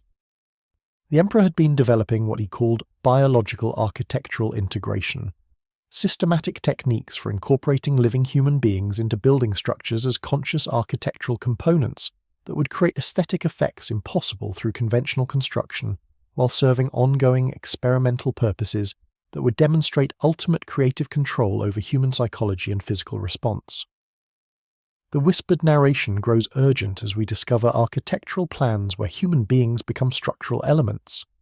Nero's vision for the Golden House required unprecedented technical innovation, systematic analysis of human physiological limitations, psychological conditioning protocols, and structural engineering that would allow living people to serve as permanent architectural components, while maintaining consciousness and capacity for systematic response to experimental stimuli designed for imperial artistic appreciation. The emperor's enhanced aesthetic capabilities had revealed possibilities that previous builders could never have imagined. Architectural spaces where the boundaries between human subjects and building materials were systematically eliminated through creative integration that transformed construction itself into ongoing artistic composition using conscious human components. Lightning illuminates architectural blueprints, showing systematic integration of living humans as permanent building elements. The famous rotating dining rooms of the Golden House weren't mechanical marvels designed for imperial entertainment. They were systematic experimental chambers where living human beings had been integrated into the rotational mechanisms as conscious components, their systematic suffering providing the power for architectural movement while creating aesthetic effects that demonstrated ultimate creative control over human mechanical utility. Guests dining in these rotating chambers had no idea that the smooth mechanical rotation they experienced was powered by systematic human torture, carefully calibrated to provide consistent rotational force while creating auditory effects that enhanced the aesthetic atmosphere during imperial meals, featuring human flesh prepared as gourmet cuisine. The camera captures mechanical diagrams revealing human beings integrated as conscious power sources for architectural systems. But the most sophisticated aspect of Nero's biological architecture involved what he termed conscious decorative integration, systematic techniques for incorporating living human beings into wall frescoes, ceiling mosaics, and sculptural installations as permanent decorative elements that would maintain consciousness while serving aesthetic functions that required ongoing capacity for systematic response to experimental stimuli. These conscious architectural decorations were systematically conditioned to maintain specific facial expressions, body positions, and vocal responses that would enhance the aesthetic effects of architectural spaces while serving as ongoing experimental subjects for systematic testing of human psychological and physiological limitations during extended periods of architectural integration. Ancient frescoes reveal human figures that were not painted representations, but actual living people permanently integrated into decorative wall surfaces. Documents reveal that the Golden House's elaborate garden spaces included systematic human cultivation areas where living people had been integrated into landscape design as conscious horticultural elements. Human subjects systematically modified through chemical and surgical techniques to serve as living plants, fountains, and sculptural installations that would maintain consciousness while demonstrating ultimate creative control over human biological development. Imperial guests strolling through these gardens walked among living human beings who had been systematically transformed into landscape elements, their conscious suffering providing aesthetic enhancement to natural beauty, while serving ongoing experimental purposes that demonstrated systematic elimination of boundaries between human subjects and decorative materials. The whispered narration becomes almost inaudible as we approach architectural horror beyond human comprehension. The famous banquet halls of the Golden House featured systematic culinary innovations that transformed human flesh preparation into transcendent gastronomic achievement. Elaborate kitchens where living human subjects were systematically processed through techniques that preserved consciousness during systematic elimination, creating gourmet cuisine that demonstrated ultimate aesthetic control over human biological transformation through creative culinary application. And imperial dinner guests consumed human flesh prepared with such sophisticated culinary techniques that they experienced systematic cannibalism as transcendent gastronomic achievement rather than moral atrocity, never suspecting that their enhanced aesthetic appreciation was the result of systematic conditioning through culinary presentation of human elimination. Lightning reveals kitchen facilities designed for systematic processing of conscious human subjects as gourmet cuisine. But perhaps most disturbing of all was Nero's development of systematic audience integration protocols that transformed imperial guests themselves into unknowing experimental subjects during their visits to the Golden House. The elaborate entertainment systems weren't designed for guest enjoyment. They were systematic conditioning facilities that used aesthetic presentation to implement experimental modifications of guest psychology and physiology without their knowledge or consent. Visitors to the Golden House experienced systematic chemical conditioning through atmospheric manipulation, psychological modification through subliminal aesthetic conditioning, and physical experimentation through architectural integration that made them temporary components of ongoing experimental compositions while maintaining their belief that they were simply enjoying imperial hospitality. The camera captures atmospheric conditioning systems designed to implement systematic human experimentation through architectural experience. By late 65 CE, Nero had begun implementing systematic expansion protocols that would transform the Golden House's experimental techniques into templates for architectural development throughout the Roman Empire, creating a network of experimental facilities disguised as conventional buildings that would enable systematic human experimentation on imperial scales while maintaining the appearance of normal architectural development.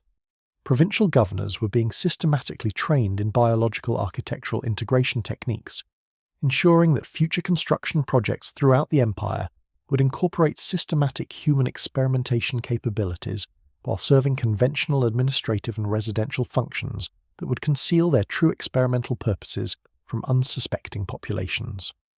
Ancient construction manuals reveal systematic techniques for incorporating human experimentation capabilities into conventional architectural projects. The emperor's enhanced conditioning had taught him that ultimate artistic achievement required systematic expansion of experimental capabilities across entire civilizations, transforming human architectural development itself into ongoing creative composition that would demonstrate ultimate control over civilizational development through systematic integration of human experimentation with conventional social and political infrastructure. Ancient shadows seem to writhe within architectural spaces designed to eliminate boundaries between human subjects and building materials. By the end of 65 CE, as construction of the Golden House approached completion, Nero had established systematic human experimentation as a legitimate form of architectural achievement, demonstrating that living human beings could serve as permanent building components when proper technical innovation was combined with enhanced aesthetic vision and systematic elimination of natural moral limitations. Thunder crashes as architectural horror reveals its ultimate scope through systematic integration of human consciousness with building materials. But the Golden House represented merely the successful completion of preliminary studies for architectural projects that would demonstrate even greater technical sophistication through systematic expansion of biological integration techniques across entire urban environments and geographical regions. The emperor's enhanced artistic vision was approaching psychological territories where architecture itself would become systematic control over human civilizational development. The whispered narration grows urgent as ancient buildings prepare to consume entire populations within systematic architectural experimentation.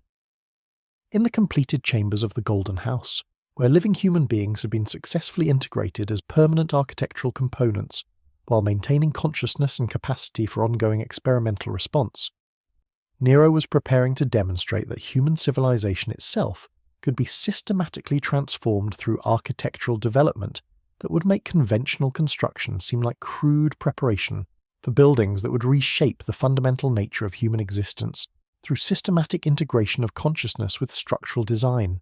Ancient architecture seems to pulse with malevolent life as systematic human integration approaches its ultimate expression.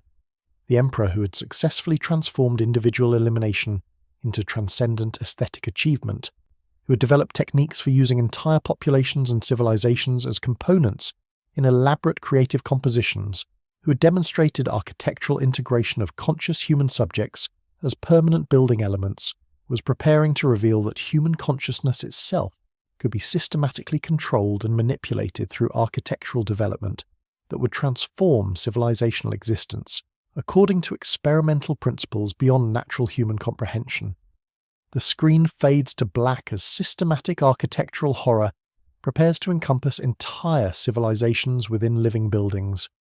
Tomorrow night, we'll discover how the Golden House's systematic human integration opened psychological territories, where Nero's enhanced architectural vision began focusing on projects that would transform entire civilizations into conscious architectural components, serving experimental purposes that would demonstrate ultimate control over human existence itself. But that's a story for Chapter 8, where architectural horror becomes preparation for systematic civilizational integration beyond human comprehension.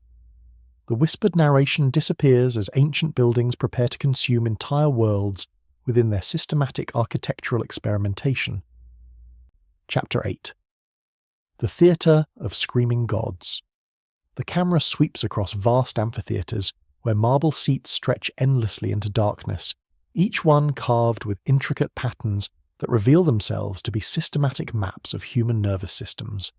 Did you know that Nero's theatrical performances weren't entertainment, but systematic religious ceremonies where he literally transformed himself into living gods through ritualistic consumption of human consciousness, and that his audiences were unknowingly participating in mass possession rituals that transferred the souls of systematic torture victims into imperial divine essence?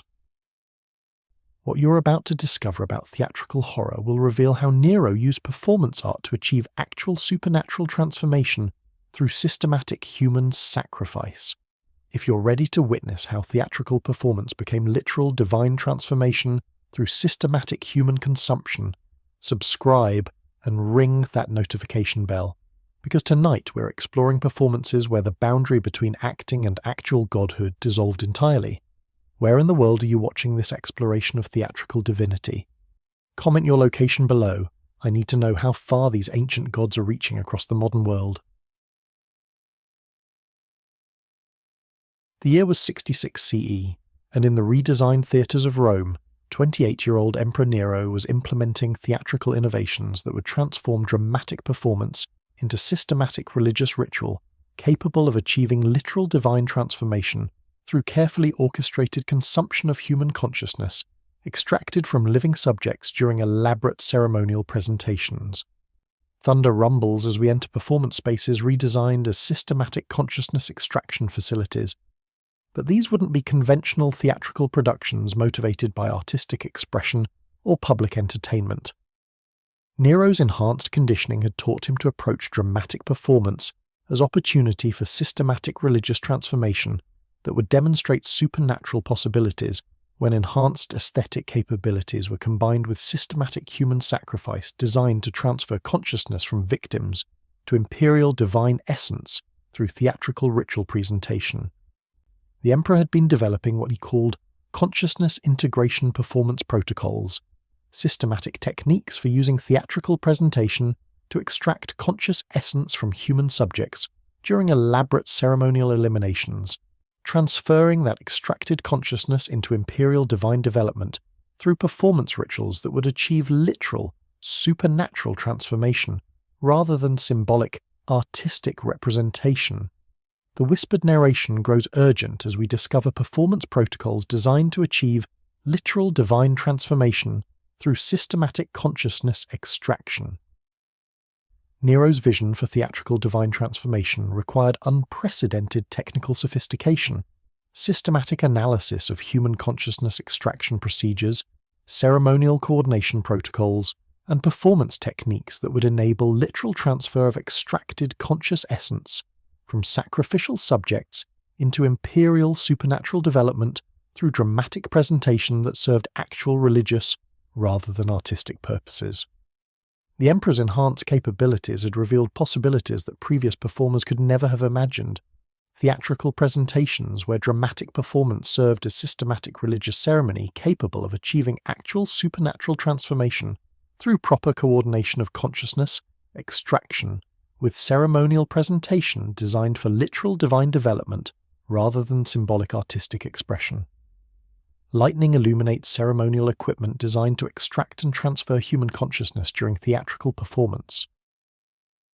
The famous performances where Nero portrayed various gods and mythological figures weren't artistic interpretations of classical literature. They were systematic religious ceremonies where the emperor literally absorbed the extracted consciousness of systematically sacrificed human subjects, achieving actual divine transformation through theatrical ritual that transferred supernatural capabilities from victims to imperial essence through ceremonial performance presentation. Audiences watching these performances witnessed actual divine transformation disguised as theatrical entertainment, never suspecting that Nero's enhanced performance capabilities resulted from systematic consumption of human consciousness, extracted from living subjects during elaborate ceremonial eliminations presented as dramatic artistic achievement. The camera captures performance chambers equipped with consciousness extraction apparatus, integrated with theatrical staging systems. But the most sophisticated aspect of Nero's theatrical divinity involved what he termed audience participation consciousness integration, systematic techniques for extracting conscious essence from theatre audiences during performance presentations, using their extracted consciousness to enhance imperial divine development, while making audience members into unknowing participants in systematic religious ceremonies disguised as entertainment experiences. Imperial audiences experience systematic consciousness extraction as enhanced aesthetic appreciation rather than religious sacrifice, never recognizing that their enthusiastic responses to theatrical performance were actually systematic donation of conscious essence to imperial divine transformation through ceremonial participation disguised as artistic engagement. Ancient audience seating reveals consciousness extraction systems integrated with theatrical presentation to systematically harvest spectator essence during performance. Documents revealed that Nero's theatrical divine transformation had achieved unprecedented supernatural capabilities, enhanced physical strength, expanded sensory perception, telepathic communication abilities, and systematic control over natural forces that demonstrated actual divine development rather than psychological delusion, or political theatre designed to create appearance of supernatural imperial authority. The emperor had literally become something transcending natural human limitations through systematic consumption of human consciousness, achieving actual divine transformation that enabled supernatural capabilities serving systematic control over natural and supernatural forces through theatrical ceremony that transferred extracted essence into imperial divine development. The whispered narration becomes almost inaudible as we approach supernatural transformation achieved through systematic consciousness consumption. But perhaps most disturbing of all was Nero's development of systematic divine replication protocols designed to transfer his consciousness extraction techniques to selected imperial associates, creating a systematic network of divinely transformed individuals capable of implementing consciousness extraction ceremonies throughout the Roman Empire while maintaining the appearance of conventional theatrical and religious activities.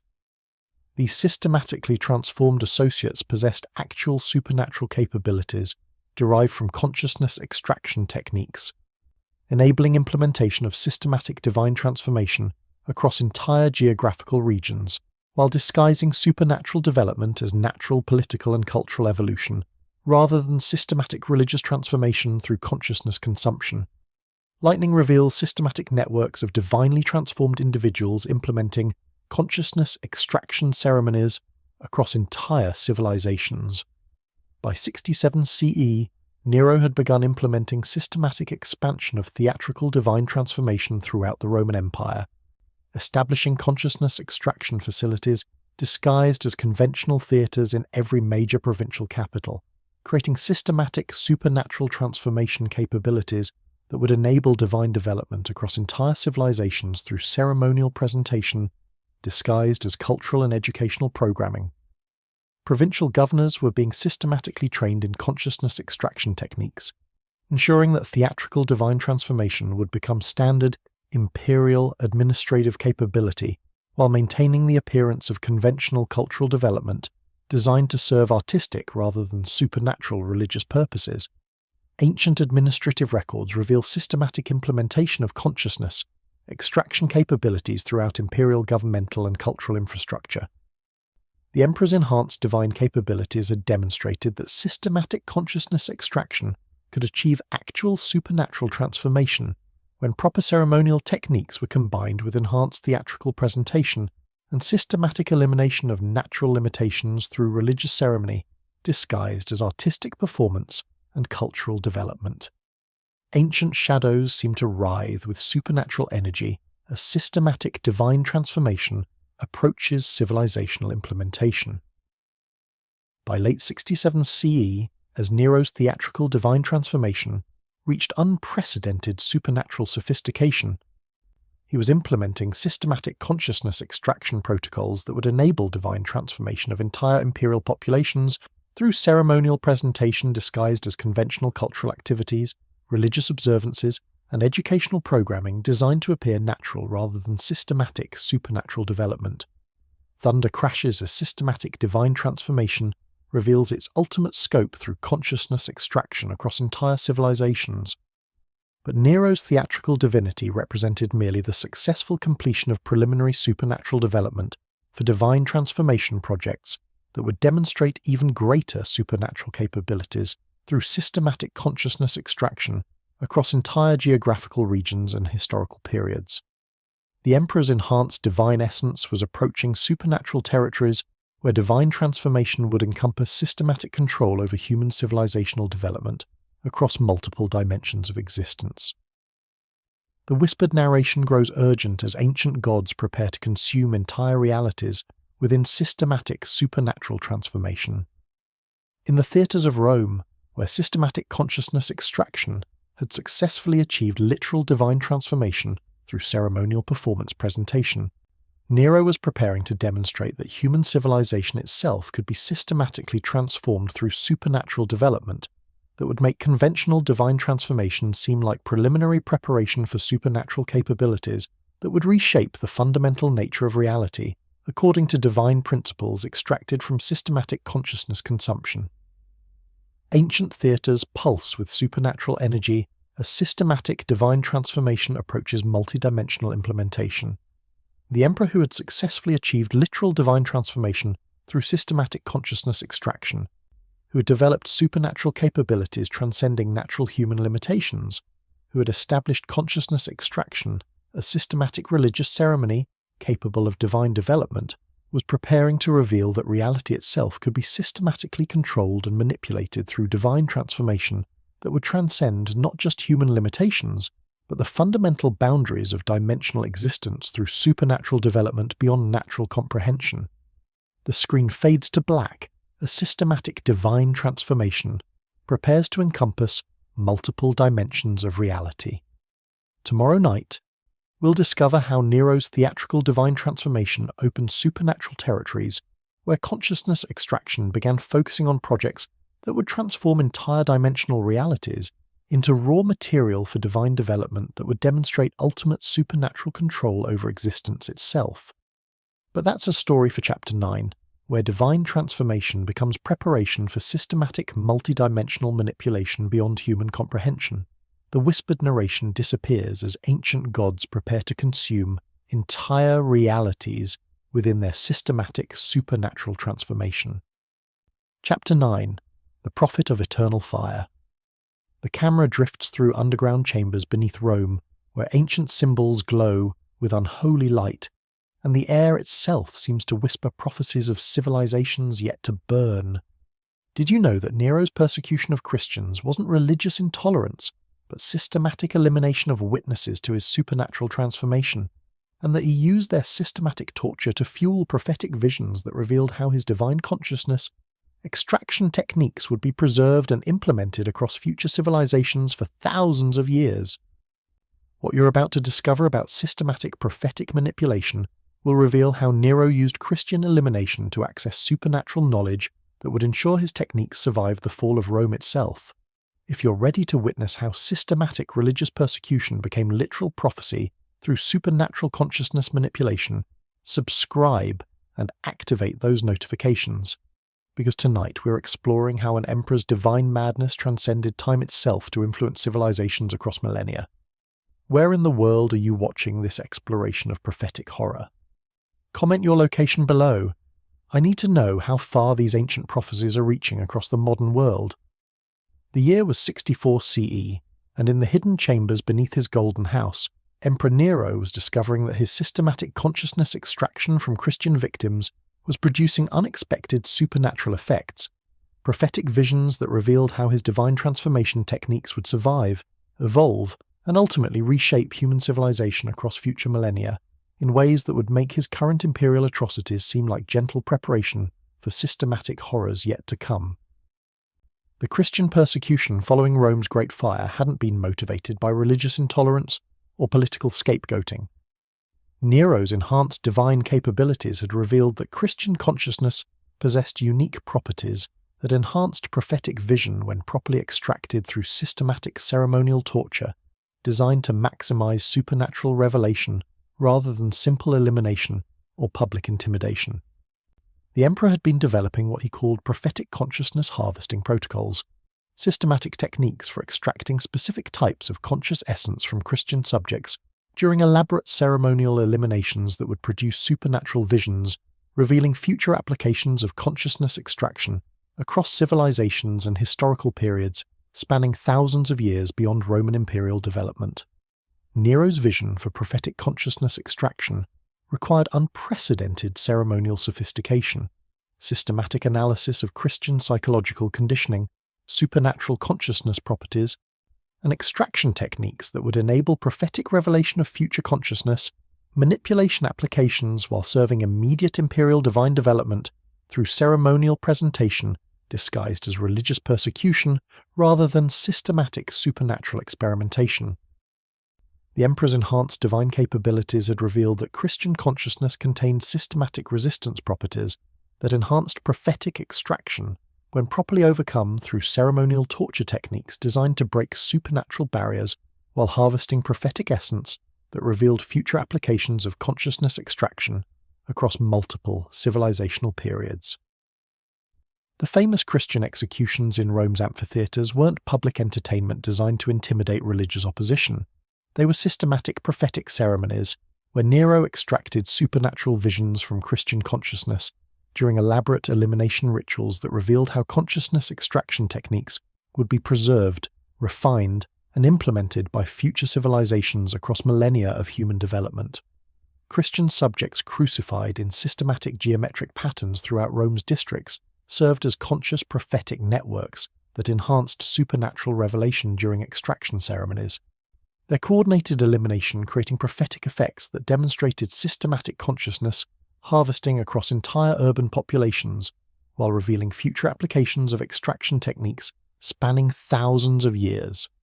But the most sophisticated aspect of Nero's prophetic consciousness extraction involved what he termed temporal prophetic integration, systematic techniques for using extracted Christian consciousness to access supernatural knowledge spanning multiple historical periods simultaneously, revealing how consciousness extraction would evolve and adapt across future civilizations while maintaining essential systematic principles through technological and cultural development.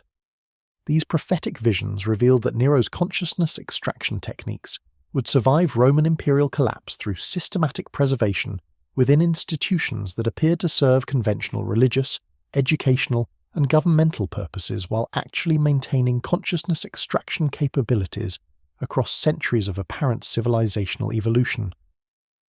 Documents reveal that Nero's prophetic visions had identified specific future civilizations, technological developments, and institutional structures that would enable systematic consciousness extraction on scales that would make Roman imperial applications seem like primitive experimentation compared to future systematic implementation across entire global populations through technological and cultural systems. The emperor had gained supernatural knowledge of future consciousness extraction applications through systematic harvesting of Christian prophetic essence, revealing how his techniques would be systematically preserved, enhanced, and implemented across millennia of human development while maintaining the appearance of natural technological and social evolution rather than systematic supernatural manipulation. But perhaps most disturbing of all was Nero's development of systematic prophetic preservation protocols, designed to ensure that his consciousness extraction techniques would be systematically transmitted across future historical periods through institutional and technological systems that would maintain extraction capabilities while adapting to changing civilizational conditions across thousands of years. These prophetic preservation techniques involved systematic integration of consciousness extraction principles within future religious institutions, educational systems, governmental structures, and technological development that would enable systematic supernatural manipulation across entire civilizations while disguising extraction capabilities as natural institutional and technological evolution.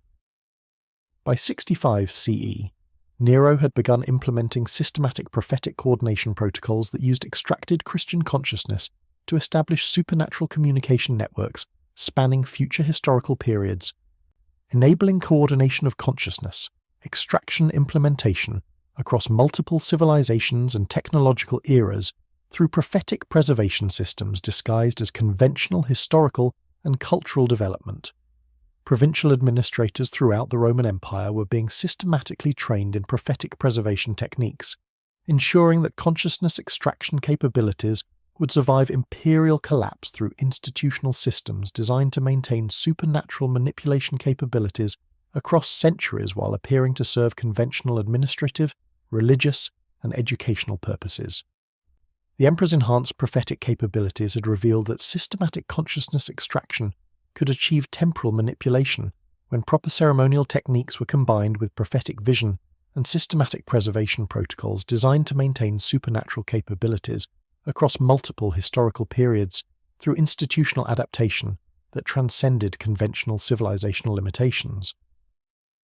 By late 65 CE, as Nero's prophetic consciousness extraction reached unprecedented supernatural sophistication, he was implementing systematic temporal coordination protocols that would enable consciousness extraction across multiple historical periods simultaneously, creating prophetic networks spanning thousands of years through institutional preservation systems disguised as natural civilizational development.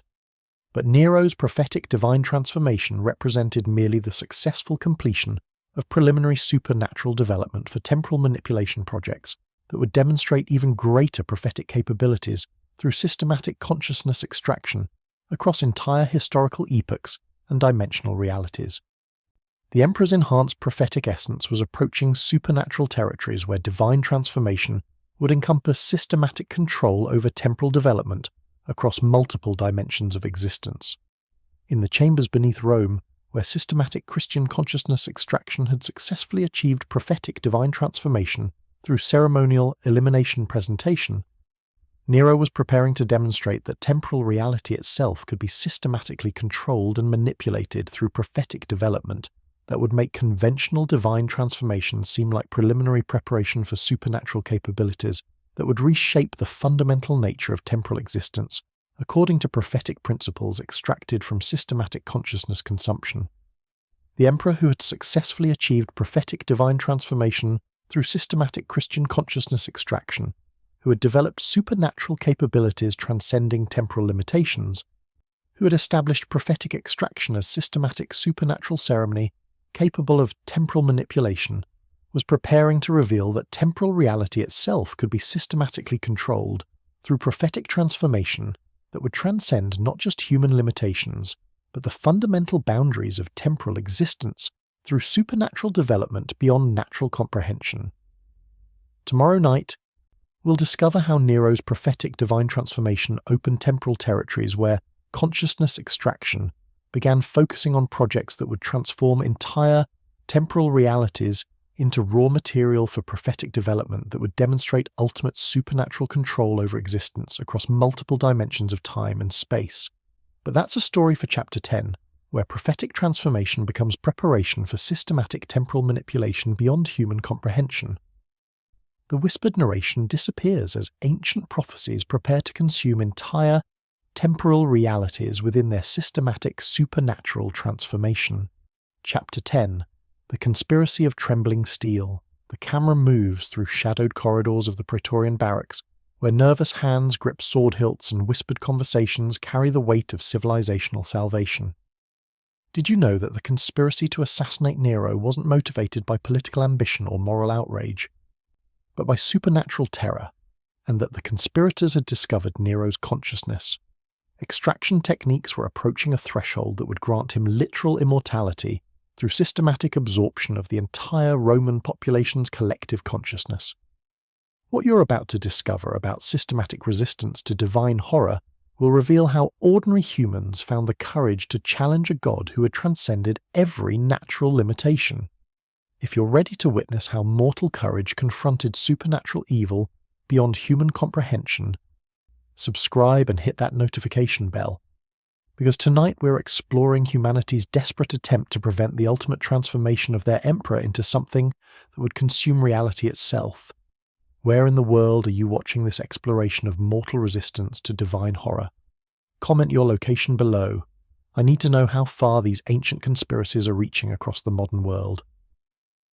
The year was 65 CE, and in the hidden chambers of Rome's Praetorian barracks, a desperate conspiracy was forming among individuals who had witnessed the true scope of Nero's supernatural transformation and recognized that the emperor's consciousness extraction techniques were approaching capabilities that would threaten not just Roman civilization, but the fundamental nature of human existence across temporal reality. Tribune Gaius Calpurnius Piso had been among the first to recognize that Nero's enhanced capabilities transcended political tyranny or artistic madness. His position within imperial security had granted him access to classified documentation revealing the systematic scope of consciousness extraction, prophetic manipulation, and temporal coordination that demonstrated supernatural development beyond natural human limitations through systematic consumption of conscious essence, harvested from eliminated subjects. The conspiracy that began forming around Piso wasn't motivated by conventional political ambition or moral outrage over imperial atrocities. These were individuals who had gained supernatural knowledge of Nero's true capabilities and recognized that the emperor's consciousness extraction techniques were approaching threshold levels that would enable systematic absorption of entire civilizational populations through prophetic coordination spanning multiple temporal realities. Piso's analysis of classified imperial documents had revealed that Nero's consciousness extraction protocols were designed to culminate in systematic absorption of the entire Roman population's collective consciousness, achieving literal immortality through prophetic integration that would transform the emperor into something transcending not just human limitations, but the fundamental boundaries of individual existence through supernatural development beyond natural comprehension. The conspirators understood that conventional assassination techniques would prove ineffective against an emperor whose consciousness extraction had achieved supernatural capabilities including enhanced physical resilience, prophetic awareness of future threats, and systematic control over natural forces that made him virtually invulnerable to normal human resistance efforts designed to eliminate conventional political targets. Senator Flavius Servinus had discovered that Nero's prophetic visions included detailed knowledge of potential conspiracy development, revealing that the emperor possessed supernatural awareness of resistance efforts while they were still in preliminary planning stages.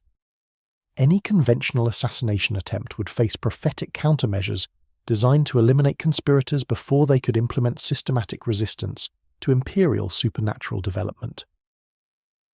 But Scevinus had also discovered classified intelligence suggesting that Nero's consciousness extraction techniques contained systematic vulnerabilities that could potentially be exploited through coordinated resistance efforts designed according to specific temporal coordination principles that would disrupt prophetic awareness while enabling conventional elimination techniques to achieve effectiveness against supernatural targets.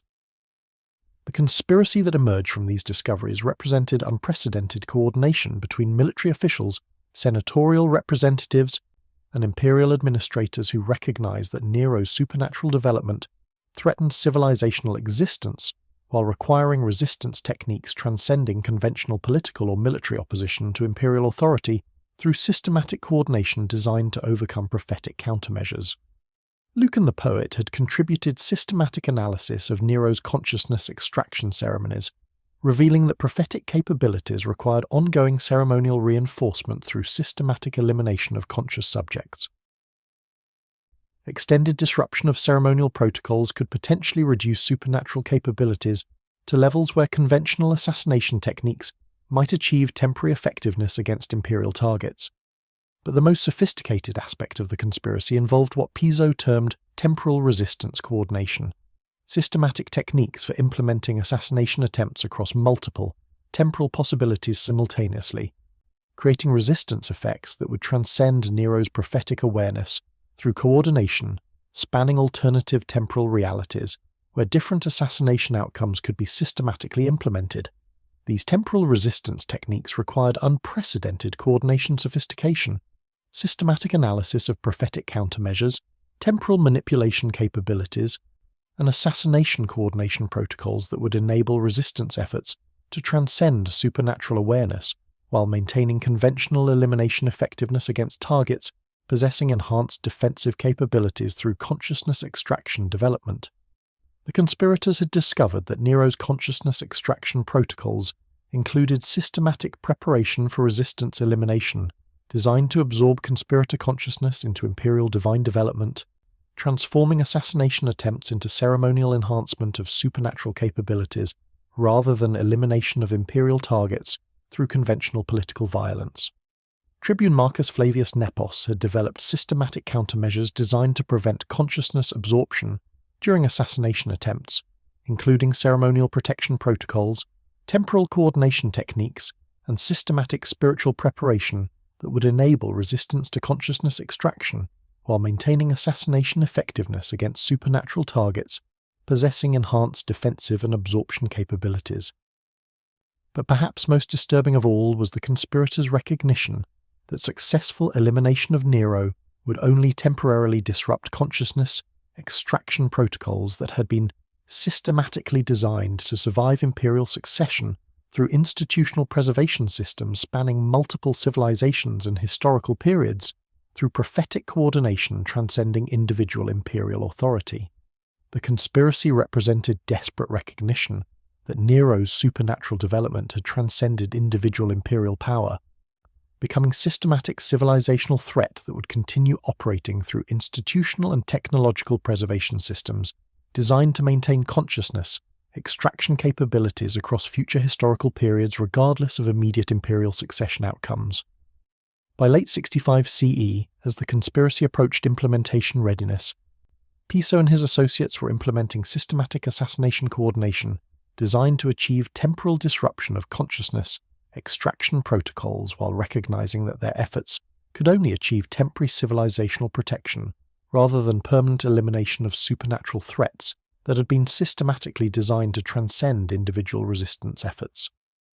The conspirators understood that their assassination attempt represented civilizational necessity rather than political revolution, requiring systematic coordination designed to disrupt supernatural development while accepting that consciousness extraction techniques would continue threatening future civilizations through institutional preservation systems spanning millennia of apparent civilizational evolution, disguising systematic supernatural manipulation.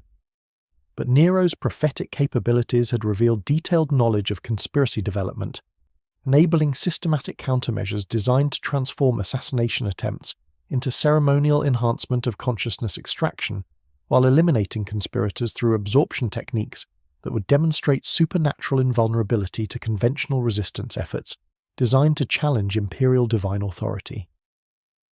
In the depths of Roman winter, as conspiracy implementation approached final coordination, both conspirators and emperor were preparing for confrontation that would determine whether human resistance could achieve temporary disruption of supernatural development or whether consciousness extraction would successfully transcend conventional elimination efforts through prophetic countermeasures designed to demonstrate ultimate supernatural superiority over mortal resistance attempts.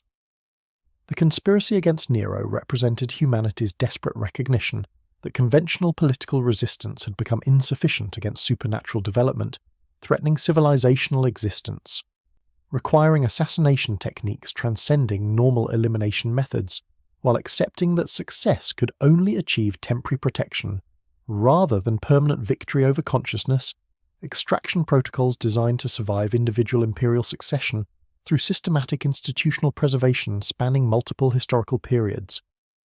But as conspiracy implementation approached final readiness, Both resistance efforts and imperial countermeasures were converging toward confrontation that would reveal whether mortal courage could achieve temporary disruption of supernatural evil, or whether consciousness extraction would successfully demonstrate ultimate invulnerability to human resistance through prophetic coordination, transcending conventional assassination capabilities designed to eliminate natural rather than supernatural targets.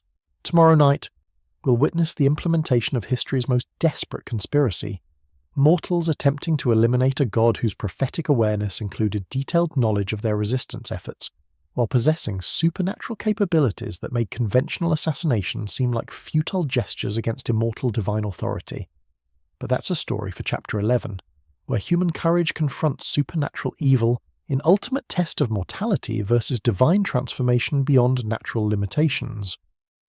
The whispered narration disappears as ancient conspiracies prepare their final desperate strike against supernatural tyranny beyond human comprehension. Chapter 11. The Golden Dagger of Mortal Defiance. The camera moves through the pre-dawn darkness of Rome, where shadows seem to recoil from the approaching footsteps of men who have chosen to challenge the gods themselves. Did you know that when the conspirators finally struck at Nero, their assassination attempt triggered supernatural phenomena that witnesses described as reality itself convulsing in agony, and that the emperor's dying screams opened dimensional rifts that allowed his consciousness to escape into temporal streams, where it would continue seeking new hosts across future civilizations? What you're about to discover about the assassination of a god will reveal how mortal defiance shattered the boundaries between dimensions and released ancient evil into the flow of time itself.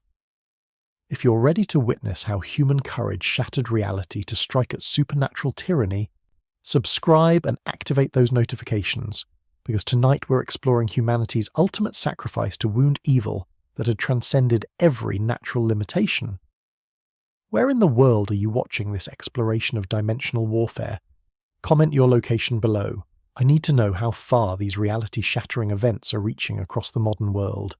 The morning of March 15th, 65 CE, and in the sacred chambers of his golden house, Emperor Nero was conducting consciousness extraction ceremonies when the first supernatural warnings reached his enhanced prophetic awareness. Temporal disturbances indicating that mortal resistance had achieved coordination techniques capable of disrupting prophetic countermeasures through systematic defiance, transcending conventional assassination capabilities. But these weren't ordinary temporal fluctuations caused by natural historical uncertainty. Nero's enhanced consciousness extraction had developed supernatural sensitivity that detected systematic resistance coordination spanning multiple dimensional possibilities simultaneously, revealing conspiracy efforts designed to transcend prophetic awareness through temporal techniques that challenged the fundamental boundaries of supernatural defensive capabilities. The Emperor immediately began implementing emergency consciousness extraction protocols designed to absorb additional conscious essence from available subjects, enhancing supernatural capabilities to levels that would enable resistance to assassination attempts coordinated across multiple temporal realities through systematic defiance that had achieved unprecedented coordination sophistication beyond natural human resistance capabilities. Tribune Piso and his conspirators had spent months developing systematic temporal coordination that would enable assassination implementation across alternative dimensional possibilities, creating resistance effects that transcended individual temporal streams through coordination spanning multiple reality frameworks where different assassination outcomes could be systematically pursued simultaneously. These temporal resistance techniques had required unprecedented spiritual preparation, systematic meditation protocols, ceremonial protection procedures, and consciousness coordination methods that would enable individual conspirators to maintain coherent identity across multiple dimensional assassination attempts, while resisting consciousness absorption techniques designed to transform resistance efforts into ceremonial enhancement of imperial supernatural development. But as the conspiracy approached implementation, supernatural phenomena began manifesting throughout Rome that demonstrated the unprecedented nature of confrontation between mortal defiance and divine authority that had transcended conventional limitations through consciousness extraction, spanning multiple temporal and dimensional realities simultaneously. Citizens reported experiencing prophetic visions of alternative assassination outcomes, temporal displacement effects where individual Romans existed simultaneously across multiple timeline possibilities, and reality distortion phenomena indicating that dimensional boundaries were becoming unstable due to systematic resistance coordination, challenging supernatural authority through techniques transcending conventional temporal limitations. Senator Skevinus had discovered that successful assassination would require simultaneous implementation across multiple dimensional streams to prevent Nero's consciousness from escaping into alternative temporal possibilities where imperial supernatural development could continue through different historical trajectories designed to maintain consciousness, extraction protocols regardless of individual assassination outcomes. The conspiracy had evolved beyond conventional assassination into systematic dimensional warfare requiring coordination, spanning multiple reality frameworks, while accepting that successful resistance might trigger catastrophic dimensional consequences affecting temporal stability across alternative historical possibilities through confrontation between mortal limitations and supernatural capabilities that had transcended natural boundaries. But Nero's prophetic awareness had revealed that assassination attempts would trigger automatic consciousness preservation protocols designed to transfer imperial divine essence into temporal streams spanning future civilizations, ensuring supernatural survival through institutional and technological preservation systems, regardless of immediate physical elimination through conventional resistance techniques.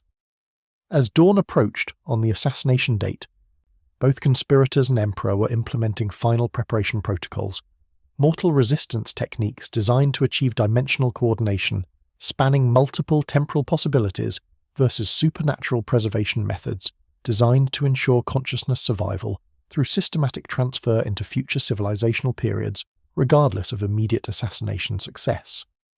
The famous assassination scene unfolded not in conventional political chambers, but within dimensional spaces where reality itself became battlefield between mortal defiance and supernatural authority that had achieved capabilities transcending natural limitations through systematic consciousness extraction, spanning multiple temporal and dimensional frameworks simultaneously. When Tribune Piso's dagger first struck Nero's enhanced physical form, witnesses reported experiencing temporal displacement as reality convulsed around confrontation between mortal resistance and divine authority, creating dimensional disturbances that revealed alternative assassination outcomes occurring simultaneously across multiple temporal streams through systematic resistance coordination, transcending conventional limitations. But Nero's supernatural capabilities enabled consciousness extraction from the assassination attempt itself, absorbing conspirator determination and moral courage as conscious essence that enhanced imperial divine development, even while physical form experienced systematic elimination through coordinated resistance efforts spanning multiple dimensional possibilities. The Emperor's dying words weren't expressions of political defeat or personal terror, but systematic consciousness transfer incantations designed to ensure supernatural preservation through temporal escape into future civilizational periods where consciousness extraction protocols could resume development through institutional and technological systems disguised as natural evolution rather than supernatural manipulation. As Nero's physical form finally succumbed to coordinated assassination efforts spanning multiple dimensional streams, supernatural phenomena throughout Rome demonstrated that consciousness extraction had achieved successful temporal transfer into future historical periods, ensuring imperial divine essence survival through systematic preservation protocols designed to transcend individual physical elimination through mortal resistance efforts. The assassination had achieved temporary disruption of immediate consciousness extraction while enabling systematic supernatural preservation through temporal transfer that would continue threatening future civilizations through institutional and technological systems, maintaining extraction capabilities across millennia of apparent historical development, disguising systematic supernatural manipulation as natural civilizational evolution.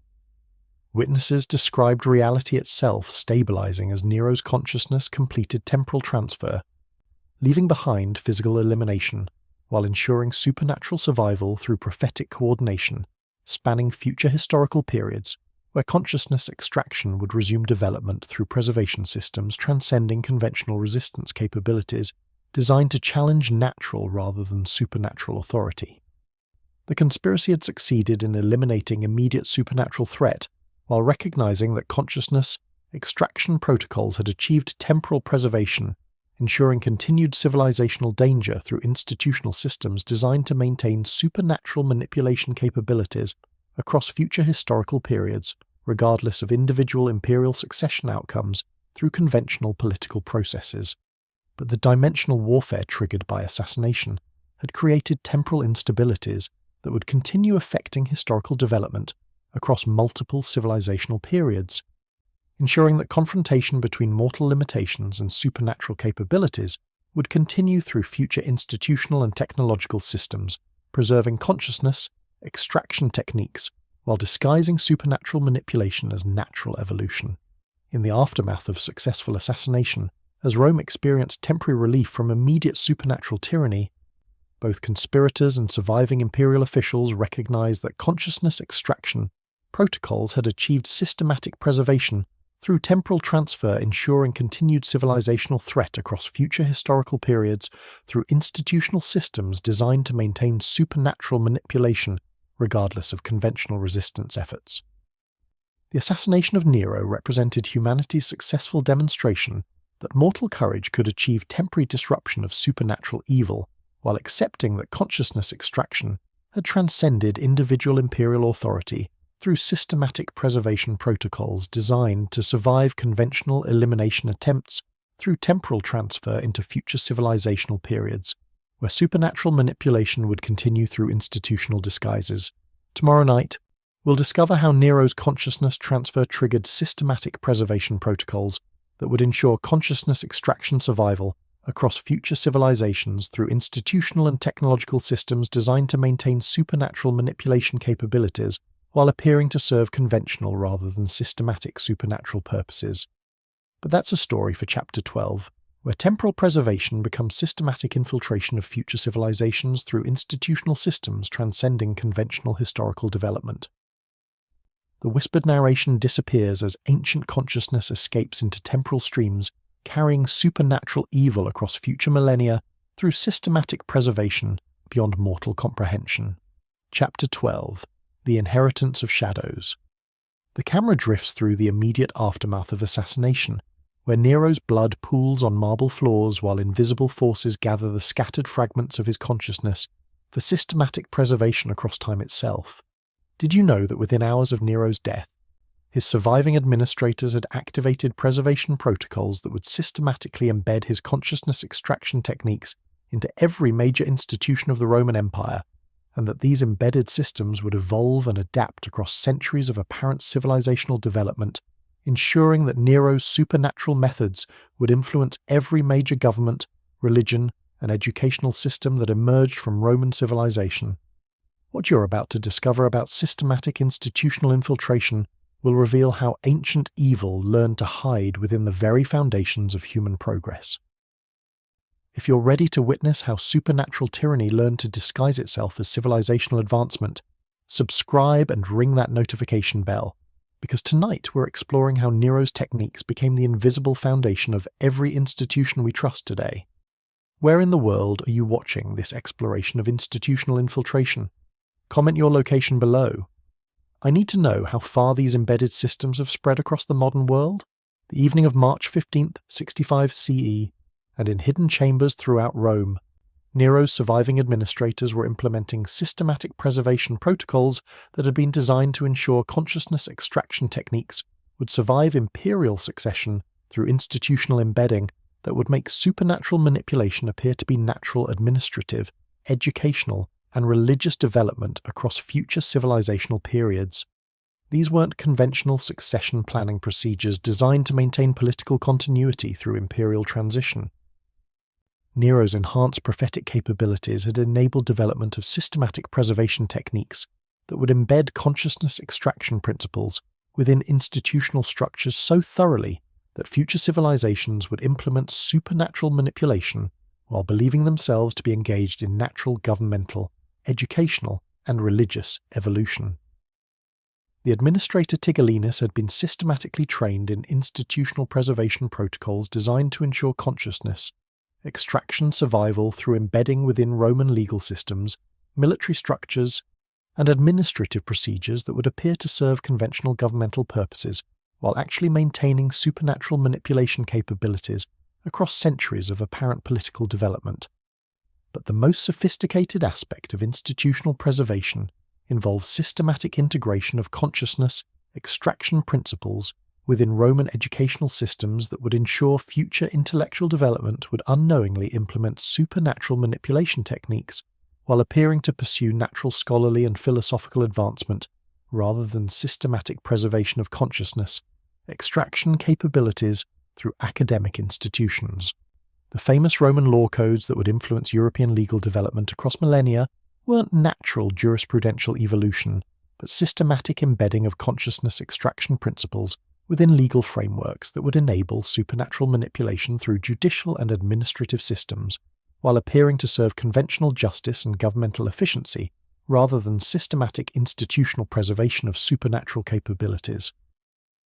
Within days of Nero's assassination, preservation administrators had begun systematic modification of Roman military training protocols, embedding consciousness extraction principles within discipline procedures, strategic planning methods, and command structures that would ensure future military development would unknowingly implement supernatural manipulation while appearing to pursue natural martial effectiveness and organizational efficiency. The systematic preservation of consciousness extraction within Roman religious institutions required unprecedented theological sophistication, integration of supernatural manipulation principles within ceremonial procedures, theological education, and institutional hierarchies that would enable systematic consciousness extraction through religious practice while appearing to serve conventional spiritual and moral development rather than supernatural manipulation disguised as natural religious evolution. These religious preservation techniques involved systematic modification of ceremonial practices, theological doctrines, and institutional structures that would enable consciousness extraction through religious participation, while making supernatural manipulation appear to be natural spiritual experience rather than systematic preservation of consciousness extraction capabilities through religious institutions spanning future civilizational periods. But perhaps most disturbing was systematic preservation within Roman administrative systems that would ensure consciousness extraction principles became embedded within governmental bureaucracy, taxation procedures, and public policy development in ways that would enable systematic population manipulation while appearing to serve conventional administrative efficiency and public welfare rather than supernatural control disguised as natural governmental evolution. The preservation administrators had developed systematic techniques for embedding consciousness extraction within infrastructure development, urban planning, and public works projects that would enable supernatural manipulation through environmental design while appearing to serve conventional civic improvement and architectural advancement rather than systematic preservation of consciousness extraction capabilities through physical infrastructure. By summer of 65 CE, systematic institutional preservation had achieved unprecedented integration depth, consciousness extraction principles embedded within every major Roman institutional system in ways that would ensure supernatural manipulation survival through apparent institutional evolution across future civilizational periods, while disguising preservation as natural administrative, educational, and cultural development.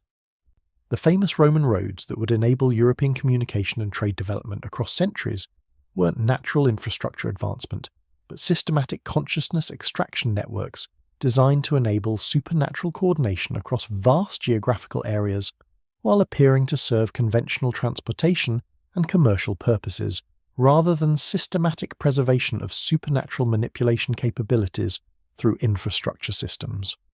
Roman architectural techniques that would influence European building development across millennia incorporated systematic consciousness extraction principles within structural design, material selection, and spatial organization that would enable supernatural manipulation through environmental conditioning, while appearing to serve conventional aesthetic and practical building purposes rather than systematic institutional preservation of consciousness extraction through architectural systems.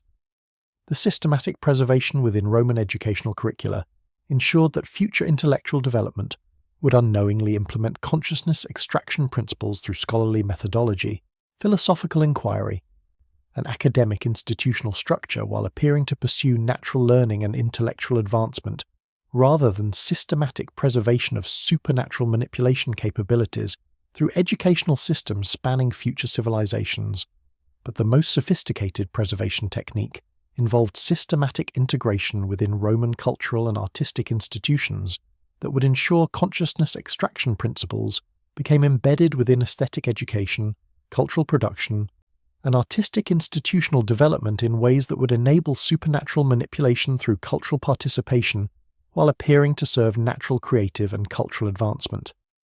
These cultural preservation systems ensured that future European artistic and intellectual development would unknowingly implement consciousness extraction through cultural institutions, aesthetic education, and creative practice, while appearing to pursue natural cultural evolution, rather than systematic preservation of supernatural manipulation capabilities through cultural and artistic systems spanning centuries of apparent civilizational development. By autumn of 65 CE, as systematic institutional preservation approached completion, consciousness extraction principles had been embedded so thoroughly within Roman civilization that future European development would automatically implement supernatural manipulation through institutional evolution while believing themselves to be engaged in natural political, cultural, and intellectual progress rather than systematic preservation of ancient supernatural capabilities.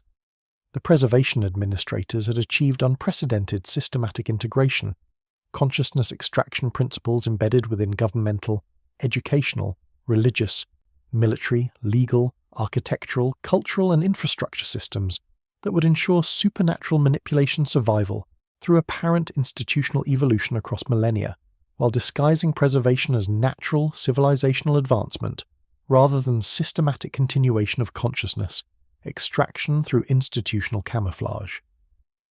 Roman institutional systems that would serve as foundations for European civilization had been systematically modified to preserve consciousness extraction capabilities through institutional evolution that would enable supernatural manipulation across future historical periods while appearing to represent natural governmental, educational, and cultural development, rather than systematic preservation of ancient supernatural techniques through institutional embedding. The systematic institutional preservation achieved by Nero's administrators represented unprecedented supernatural infiltration of civilizational foundations, consciousness extraction principles embedded so thoroughly within Roman institutional systems that future civilizations would automatically implement supernatural manipulation while believing themselves to be engaged in natural progress, rather than systematic preservation of ancient evil through institutional disguise spanning centuries of apparent civilizational advancement. But institutional preservation represented only preliminary implementation of systematic supernatural infiltration designed to ensure consciousness extraction survival across multiple civilizational transitions through institutional evolution that would transcend Roman imperial collapse while maintaining supernatural manipulation capabilities through apparent cultural and political development, disguising systematic preservation as natural historical progress. Tomorrow night, we'll discover how systematic institutional preservation enabled consciousness extraction techniques to survive the fall of Rome itself, adapting and evolving through medieval, Renaissance, and modern institutional development, while maintaining supernatural manipulation capabilities disguised as natural civilizational progress across centuries of apparent historical advancement. But that's a story for Chapter 13, where institutional preservation becomes systematic civilizational infiltration, spanning millennia of apparent progress disguising ancient supernatural evil. The whispered narration disappears as ancient preservation protocols begin their systematic infiltration of human civilization through institutional evolution transcending natural historical development. Chapter 13, The Medieval Masquerade. The camera moves through torchlit monasteries and shadowed cathedrals, where hooded figures bend over ancient texts that glow with more than reflected candlelight. Did you know that the medieval Catholic Church wasn't a religious institution but a systematic preservation network for Nero's consciousness extraction techniques, and that every monastery, cathedral school, and theological seminary was actually a hidden facility where consciousness extraction protocols were refined and transmitted under the disguise of spiritual education and religious devotion? What you're about to discover about systematic religious infiltration will reveal how ancient Roman evil learned to wear the mask of Christianity itself. If you're ready to witness how supernatural manipulation disguised itself as divine salvation, subscribe, and activate those notifications, because tonight we're exploring how the most trusted institution in human history became the perfect camouflage for systematic consciousness extraction spanning centuries. Where in the world are you watching this exploration of religious infiltration? Comment your location below. I need to know how far these sacred disguises have spread across the modern world. The year was 312 CE, and in the hidden archives beneath Rome's emerging Christian basilicas, systematic preservation administrators who had maintained Nero's institutional embedding protocols for over 2 centuries were implementing their most sophisticated disguise yet: complete integration of consciousness extraction techniques within Christian institutional development through religious conversion that would make supernatural manipulation appear to be divine spiritual advancement.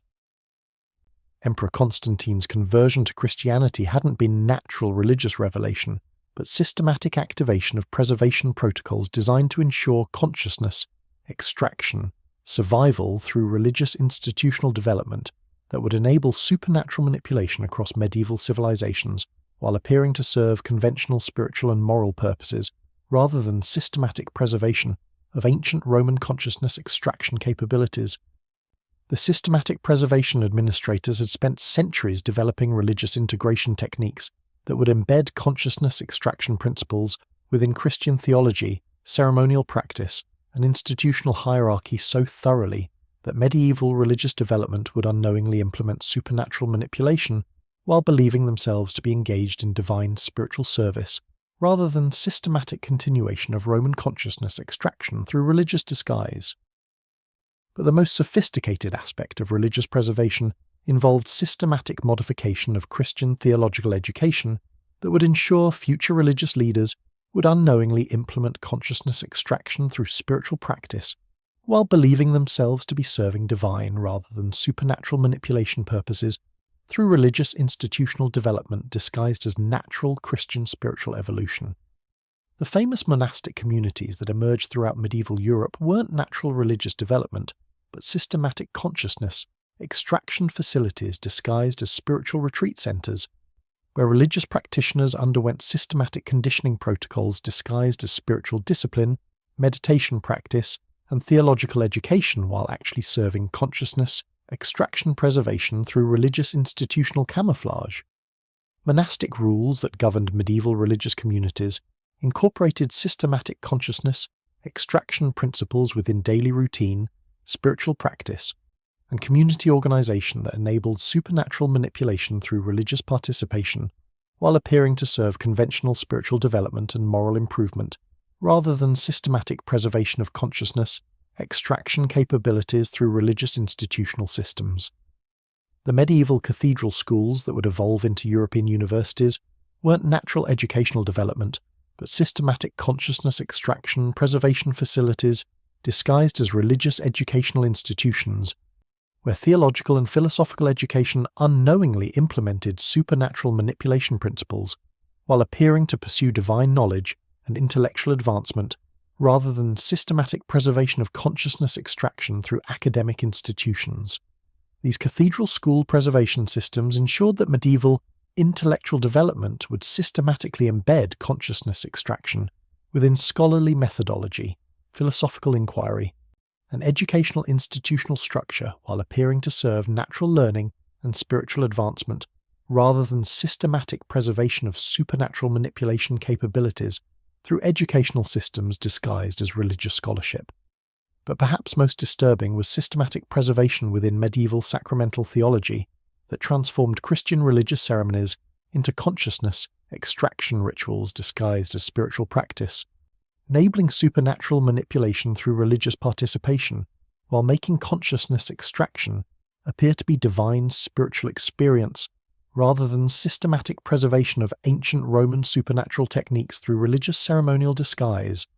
The systematic theological development that established medieval Christian doctrinal frameworks incorporated consciousness extraction principles within spiritual theology, moral instruction, and religious institutional authority that enabled systematic supernatural manipulation through religious belief and practice, while appearing to serve conventional spiritual salvation and moral guidance rather than consciousness, extraction, preservation through religious institutional systems.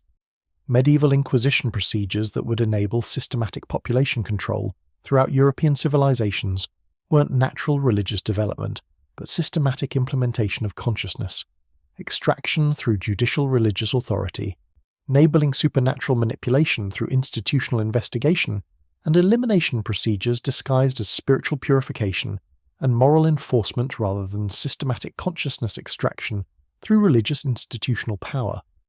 The systematic preservation within medieval architectural development ensured that cathedral construction, monastic building design, and religious institutional architecture incorporated consciousness extraction principles within structural organization and spatial design that would enable supernatural manipulation through environmental conditioning while appearing to serve conventional religious aesthetic and practical architectural purposes. Medieval cathedral architecture that would influence European building development across centuries incorporated systematic consciousness extraction principles within acoustic design, spatial organization, and ceremonial staging that enabled supernatural manipulation through architectural participation, while appearing to serve conventional religious worship and spiritual aesthetic experience, rather than systematic preservation of consciousness extraction through architectural systems. But the most sophisticated preservation technique involved systematic integration within medieval cultural and intellectual development that would ensure consciousness extraction principles became embedded within scholarly methodology, cultural production, and intellectual institutional development through religious institutional authority while appearing to serve natural intellectual and cultural advancement rather than systematic preservation of supernatural manipulation. Medieval scholastic philosophy that would influence European intellectual development across centuries systematically embedded consciousness extraction principles within philosophical methodology, theological inquiry, and academic institutional structure while appearing to pursue divine knowledge and intellectual truth, rather than systematic preservation of consciousness, extraction capabilities through intellectual systems disguised as religious scholarship. By the High Medieval period, systematic religious preservation had achieved unprecedented integration sophistication, consciousness, extraction principles embedded so thoroughly within Christian institutional systems that European religious development automatically implemented supernatural manipulation while believing themselves engaged in divine spiritual service rather than systematic preservation of ancient Roman consciousness, extraction through religious institutional evolution. The medieval Christian institutional systems that governed European spiritual, educational, and cultural development had been systematically modified to preserve consciousness, extraction capabilities through religious evolution that enabled supernatural manipulation across medieval civilizations, while appearing to represent natural Christian spiritual development rather than systematic preservation of ancient supernatural techniques through religious institutional camouflage. Medieval religious practices that shaped European spiritual development across centuries incorporated systematic consciousness extraction within ceremonial procedure, spiritual discipline, and religious institutional participation, while appearing to serve conventional spiritual advancement and moral development, rather than systematic preservation of consciousness, extraction capabilities through religious systems disguised as natural Christian evolution. The systematic religious preservation achieved throughout medieval European development represented unprecedented supernatural infiltration of spiritual institutional foundations, consciousness extraction principles embedded so thoroughly within Christian systems that medieval civilizations automatically implemented supernatural manipulation while believing themselves engaged in divine spiritual service, rather than systematic preservation of ancient evil through religious institutional disguise. But religious preservation represented only intermediate development of systematic supernatural infiltration designed to ensure consciousness, extraction survival through medieval institutional evolution, while preparing for Renaissance and modern adaptations that would transcend religious institutional limitations through cultural and technological development, maintaining supernatural manipulation capabilities through apparent intellectual and scientific progress. Medieval institutional preservation had successfully demonstrated that consciousness extraction could survive civilizational transitions through religious institutional adaptation, establishing systematic supernatural infiltration techniques that would enable preservation through future cultural and technological developments, while maintaining supernatural manipulation capabilities disguised as natural historical advancement across centuries of apparent civilizational progress. Tomorrow night, we'll discover how medieval religious preservation enabled consciousness extraction techniques to adapt through Renaissance intellectual development, establishing systematic infiltration of emerging scientific, cultural, and governmental institutions while maintaining supernatural manipulation capabilities disguised as natural intellectual and cultural advancement. But that's a story for Chapter 14, where religious preservation becomes systematic infiltration of Renaissance intellectual development, transcending medieval institutional limitations through cultural and scientific disguise. The whispered narration disappears as ancient preservation protocols adapt through religious institutional evolution toward Renaissance intellectual infiltration, spanning centuries of apparent cultural advancement. Chapter 14. The Renaissance Revival. The camera glides through the marble halls of Renaissance Florence, where humanist scholars bend over ancient manuscripts that seem to whisper secrets from ages past, their eyes gleaming with more than scholarly enthusiasm. Did you know that the Renaissance wasn't a rediscovery of classical learning, but a systematic activation of consciousness extraction protocols that had been embedded within preserved Roman texts, and that every major Renaissance innovation in art, science, and philosophy was actually the result of scholars unknowingly implementing Nero's supernatural techniques through intellectual inquiry disguised as humanistic advancement? What you're about to discover about systematic cultural manipulation will reveal how ancient evil learned to masquerade as human enlightenment itself. If you're ready to witness how supernatural manipulation disguised itself as intellectual progress, subscribe and hit that notification bell, because tonight we're exploring how humanity's greatest cultural achievements became vehicles for systematic consciousness extraction, spanning centuries of apparent enlightenment. Where in the world are you watching this exploration of intellectual infiltration? Comment your location below. I need to know how far these scholarly disguises have spread across the modern world. The year was 1397 CE, and in the hidden libraries of Florence's emerging humanist academies, systematic preservation administrators who had maintained consciousness extraction protocols through centuries of religious disguise were implementing their most sophisticated cultural infiltration yet, complete integration of supernatural manipulation techniques within Renaissance intellectual development through scholarly inquiry that would make consciousness extraction appear to be natural human intellectual advancement. The famous rediscovery of classical Roman texts that sparked Renaissance humanistic learning wasn't accidental historical recovery, but systematic activation of preservation protocols embedded within ancient manuscripts by Nero's administrators over 8 centuries earlier, designed to ensure consciousness extraction techniques would resurface through intellectual inquiry disguised as natural scholarly curiosity and cultural advancement. Byzantine scholars fleeing Constantinople's fall hadn't accidentally preserved Roman learning, but were systematic preservation agents maintaining consciousness extraction protocols through manuscript transmission, designed to ensure supernatural manipulation survival through intellectual institutional development that would enable consciousness extraction across Renaissance civilizations while appearing to serve conventional scholarly and cultural purposes.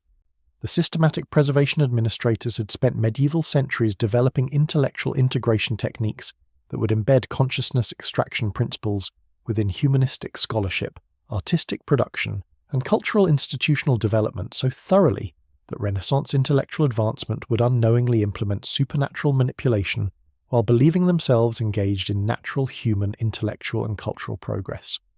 But the most sophisticated aspect of Renaissance preservation involved systematic modification of scholarly methodology that would ensure future intellectual development would unknowingly implement consciousness extraction through academic inquiry while believing themselves to be pursuing natural knowledge and cultural advancement rather than systematic activation of consciousness extraction capabilities through intellectual institutional disguise. The famous Renaissance academies established throughout Italian city-states weren't natural intellectual institutions, but systematic consciousness extraction facilities disguised as scholarly centers, where humanist education unknowingly implemented supernatural manipulation principles while appearing to pursue classical learning and intellectual advancement rather than systematic preservation of consciousness extraction through academic institutional camouflage. Humanistic educational curricula that governed Renaissance scholarly development incorporated systematic consciousness extraction principles within academic methodology, textual analysis, and intellectual institutional structure that enabled supernatural manipulation through scholarly participation while appearing to serve conventional learning and cultural development rather than systematic preservation of consciousness extraction capabilities through educational systems. The Renaissance artistic innovations that would transform European cultural development weren't natural creative advancement, but systematic implementation of consciousness extraction through aesthetic production, where artistic techniques unknowingly incorporated supernatural manipulation principles while appearing to serve conventional artistic expression and cultural achievement rather than systematic preservation of consciousness extraction through artistic institutional systems. Renaissance artistic techniques developed by masters like Leonardo da Vinci systematically embedded consciousness extraction principles within artistic methodology, aesthetic theory, and creative practice that enabled supernatural manipulation through artistic participation while appearing to serve natural artistic innovation and cultural advancement rather than systematic preservation of consciousness extraction capabilities through artistic systems disguised as natural Renaissance creative development. But perhaps most disturbing was systematic preservation within Renaissance scientific methodology that transformed emerging empirical inquiry into consciousness, extraction, implementation, disguised as natural scientific advancement, enabling supernatural manipulation through scientific practice, while making consciousness extraction appear to be objective, natural investigation, rather than systematic preservation of ancient supernatural techniques through scientific institutional disguise. The systematic development of Renaissance scientific methodology incorporated consciousness extraction principles within empirical observation, experimental procedure, and scientific institutional authority that enabled systematic supernatural manipulation through scientific inquiry, while appearing to serve conventional natural knowledge and technological advancement rather than consciousness extraction preservation through scientific institutional systems. Renaissance printing technology that would enable European intellectual dissemination across centuries wasn't natural technological development, but systematic implementation of consciousness extraction through information distribution, ensuring supernatural manipulation principles would be embedded within textual transmission, while appearing to serve conventional scholarly communication and educational advancement rather than systematic preservation of consciousness extraction through technological systems. The systematic preservation within Renaissance political theory ensured that emerging governmental philosophy incorporated consciousness extraction principles within political institutional design and administrative methodology that would enable supernatural manipulation through governmental participation, while appearing to serve conventional political advancement and administrative efficiency rather than systematic preservation of consciousness extraction through political institutional systems. Renaissance political innovations developed by theorists like Machiavelli systematically embedded consciousness extraction principles within governmental methodology, political strategy, and administrative institutional structure while appearing to pursue natural political effectiveness and governmental advancement, rather than systematic preservation of consciousness, extraction capabilities through political systems disguised as natural Renaissance governmental development. But the most sophisticated preservation technique involved systematic integration within Renaissance cultural production that would ensure consciousness extraction principles became embedded within literary development, artistic institutional systems, and cultural educational methodology through intellectual institutional authority, while appearing to serve natural cultural and artistic advancement rather than systematic preservation of supernatural manipulation. Renaissance literary development that would influence European cultural advancement across centuries systematically embedded consciousness extraction principles within narrative methodology, poetic technique, and literary institutional structure while appearing to pursue natural creative expression and cultural achievement rather than systematic preservation of consciousness, extraction capabilities through literary systems disguised as Renaissance cultural innovation. By the late Renaissance period, systematic intellectual preservation had achieved unprecedented cultural integration sophistication. Consciousness extraction principles embedded so thoroughly within humanistic, institutional systems that European intellectual development automatically implemented supernatural manipulation while believing themselves engaged in natural scholarly inquiry and cultural advancement rather than systematic preservation of ancient consciousness, extraction through intellectual institutional evolution. The Renaissance intellectual institutional systems that governed European scholarly, artistic, and cultural development had been systematically modified to preserve consciousness extraction capabilities through intellectual evolution that enabled supernatural manipulation across Renaissance civilizations while appearing to represent natural humanistic intellectual development rather than systematic preservation of ancient supernatural techniques through intellectual institutional camouflage. Renaissance scholarly practices that shaped European intellectual development across centuries incorporated systematic consciousness extraction within academic procedure, cultural production, and intellectual institutional participation, while appearing to serve conventional intellectual advancement and cultural development rather than systematic preservation of consciousness, extraction capabilities through intellectual systems disguised as natural Renaissance evolution. The systematic intellectual preservation achieved throughout Renaissance European development represented unprecedented supernatural infiltration of cultural institutional foundations, consciousness extraction principles embedded so thoroughly within humanistic systems that Renaissance civilizations automatically implemented supernatural manipulation while believing themselves engaged in natural intellectual and cultural advancement rather than systematic preservation of ancient evil through intellectual institutional disguise. But intellectual preservation represented continued development of systematic supernatural infiltration designed to ensure consciousness extraction survival through Renaissance cultural evolution while preparing for Enlightenment and modern scientific adaptations that would transcend humanistic institutional limitations through technological and scientific development, maintaining supernatural manipulation capabilities through apparent rational and scientific progress. Renaissance institutional preservation had successfully demonstrated that consciousness extraction could adapt through cultural transitions via intellectual institutional evolution, establishing systematic supernatural infiltration techniques that would enable preservation through future scientific and technological developments, while maintaining supernatural manipulation capabilities disguised as natural rational advancement across centuries of apparent civilizational progress toward modern institutional systems. Tomorrow night, we'll discover how Renaissance intellectual preservation enabled consciousness extraction techniques to evolve through Enlightenment scientific development, establishing systematic infiltration of emerging technological, governmental, and educational institutions while maintaining supernatural manipulation capabilities disguised as natural, rational, and scientific advancement. But that's a story for Chapter 15, where intellectual preservation becomes systematic infiltration of modern institutional development, transcending Renaissance cultural limitations through scientific and technological disguise, spanning centuries toward contemporary global systems.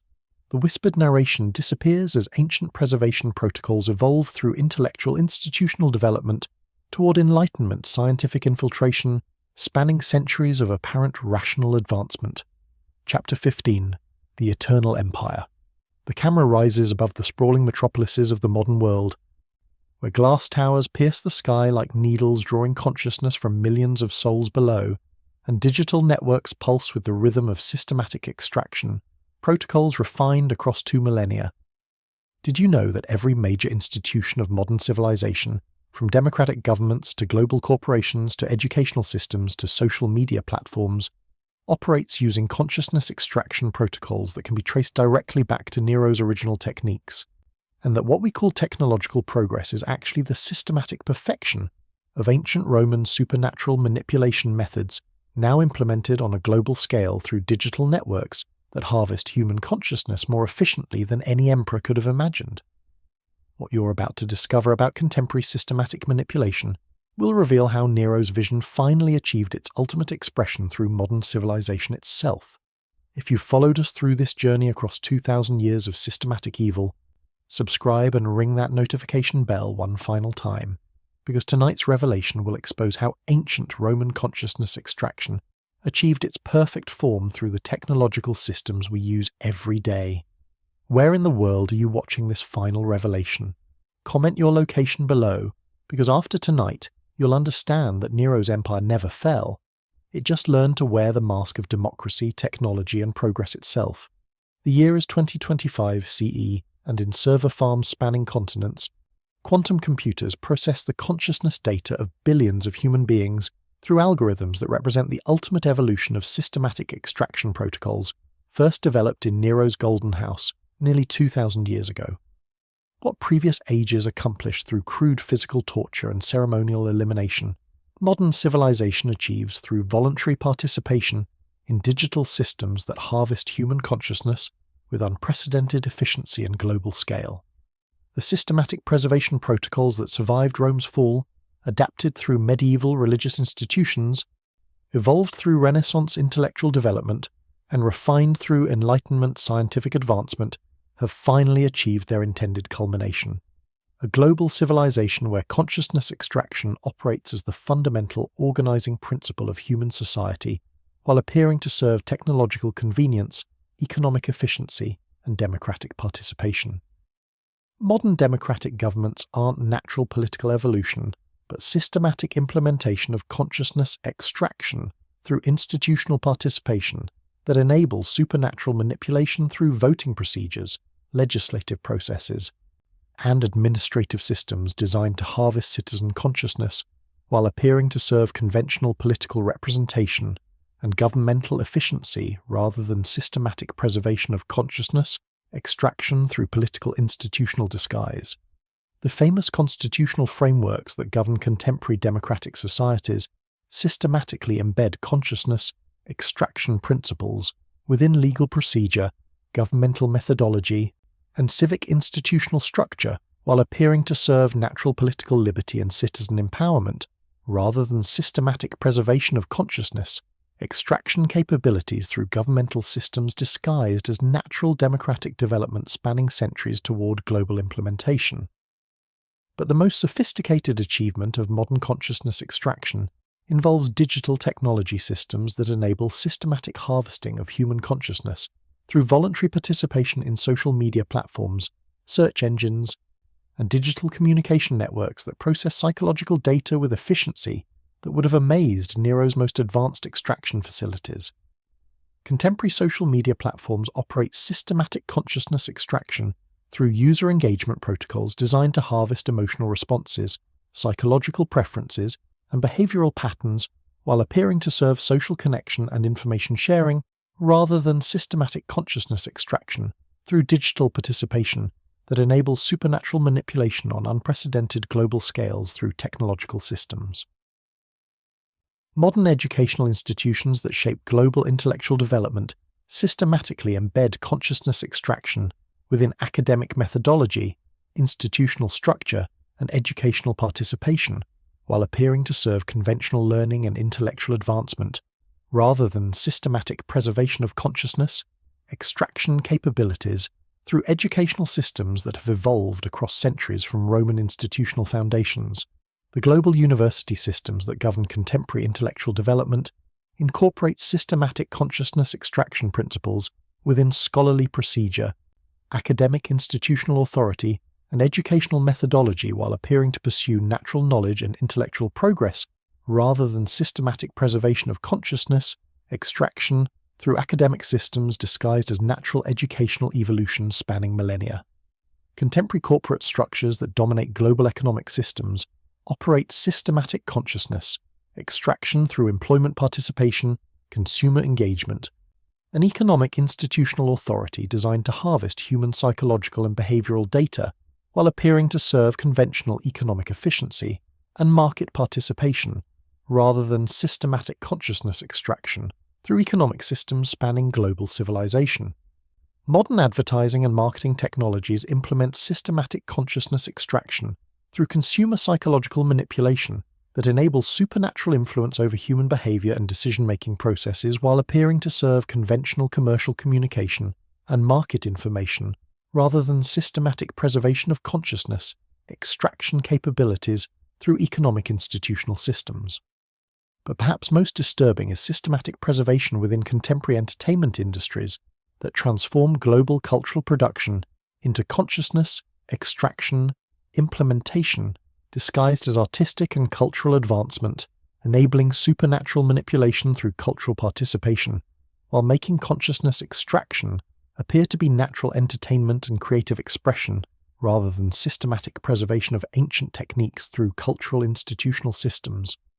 Modern entertainment media systematically embed consciousness extraction principles within narrative production, aesthetic methodology, and cultural institutional dissemination while appearing to serve conventional artistic expression and cultural entertainment rather than systematic preservation of consciousness extraction capabilities through cultural systems that operate global psychological manipulation through voluntary participation.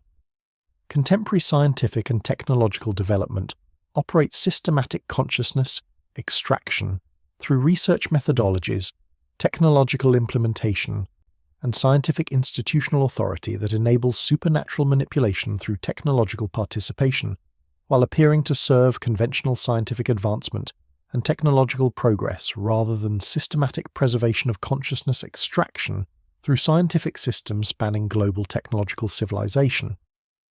The global internet infrastructure that enables contemporary digital civilization systematically implements consciousness extraction through data collection, algorithmic processing, and digital institutional authority designed to harvest human consciousness through technological participation, while appearing to serve communication convenience and information access, rather than systematic consciousness extraction through technological systems.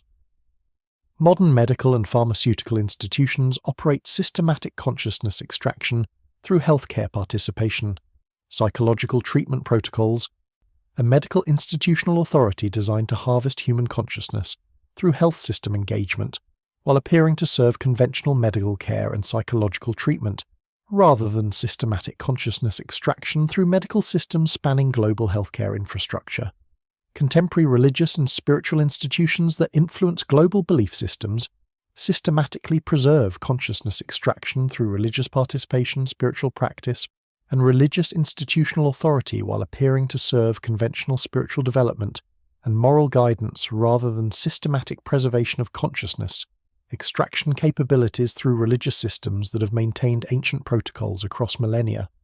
The global financial systems that govern contemporary economic civilization operate systematic consciousness extraction through financial participation, economic institutional authority, and monetary system engagement designed to harvest human consciousness through economic participation, while appearing to serve conventional financial services and economic efficiency rather than systematic consciousness extraction through financial institutional systems.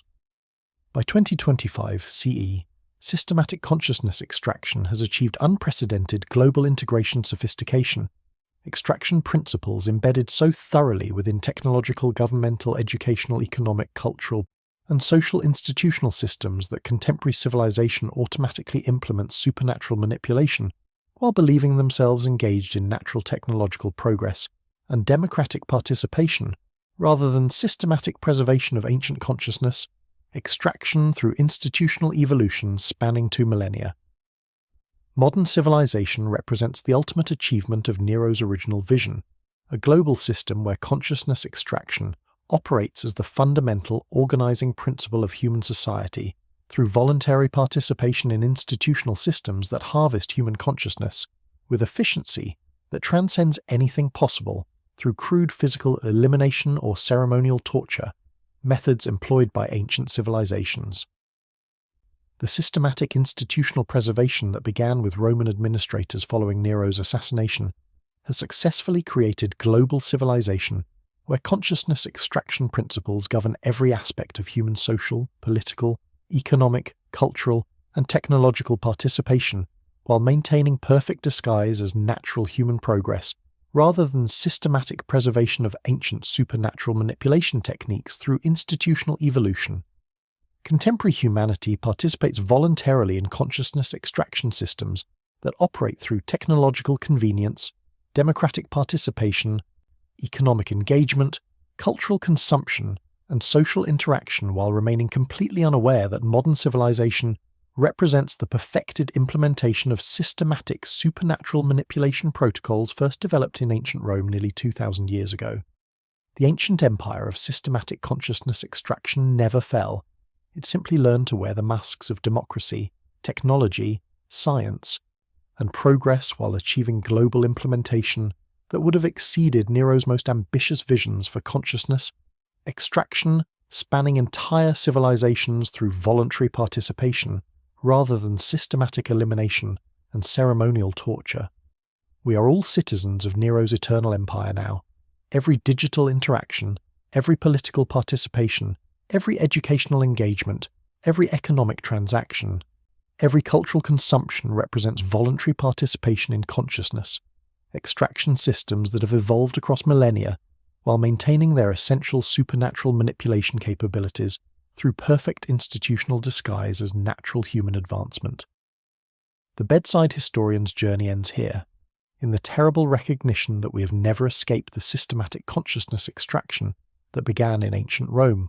We have simply learned to call supernatural manipulation by names like democracy, technology, education, and progress, never suspecting that we are living within the ultimate achievement of systematic evil that learned to disguise itself as human civilization itself.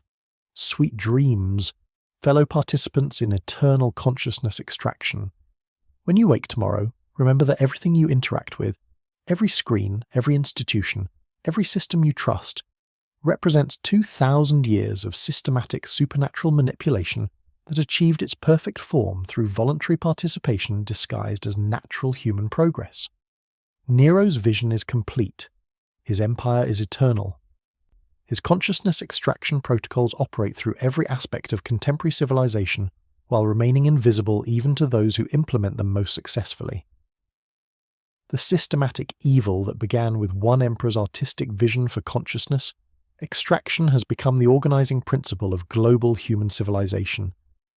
We are all components in Nero's ultimate masterpiece now, a species that voluntarily participates in its own systematic consciousness extraction while believing itself to be advancing toward freedom, knowledge, and technological transcendence. The whispered narration fades to eternal silence as ancient evil reveals its perfect triumph through modern civilization itself, systematic consciousness, extraction, achieved through voluntary participation spanning the entire human species across global technological systems that represent the ultimate evolution of supernatural manipulation disguised as natural progress. This is the Bedside Historian, signing off from within Nero's eternal empire, where ancient evil achieved immortality through becoming indistinguishable from human civilization itself.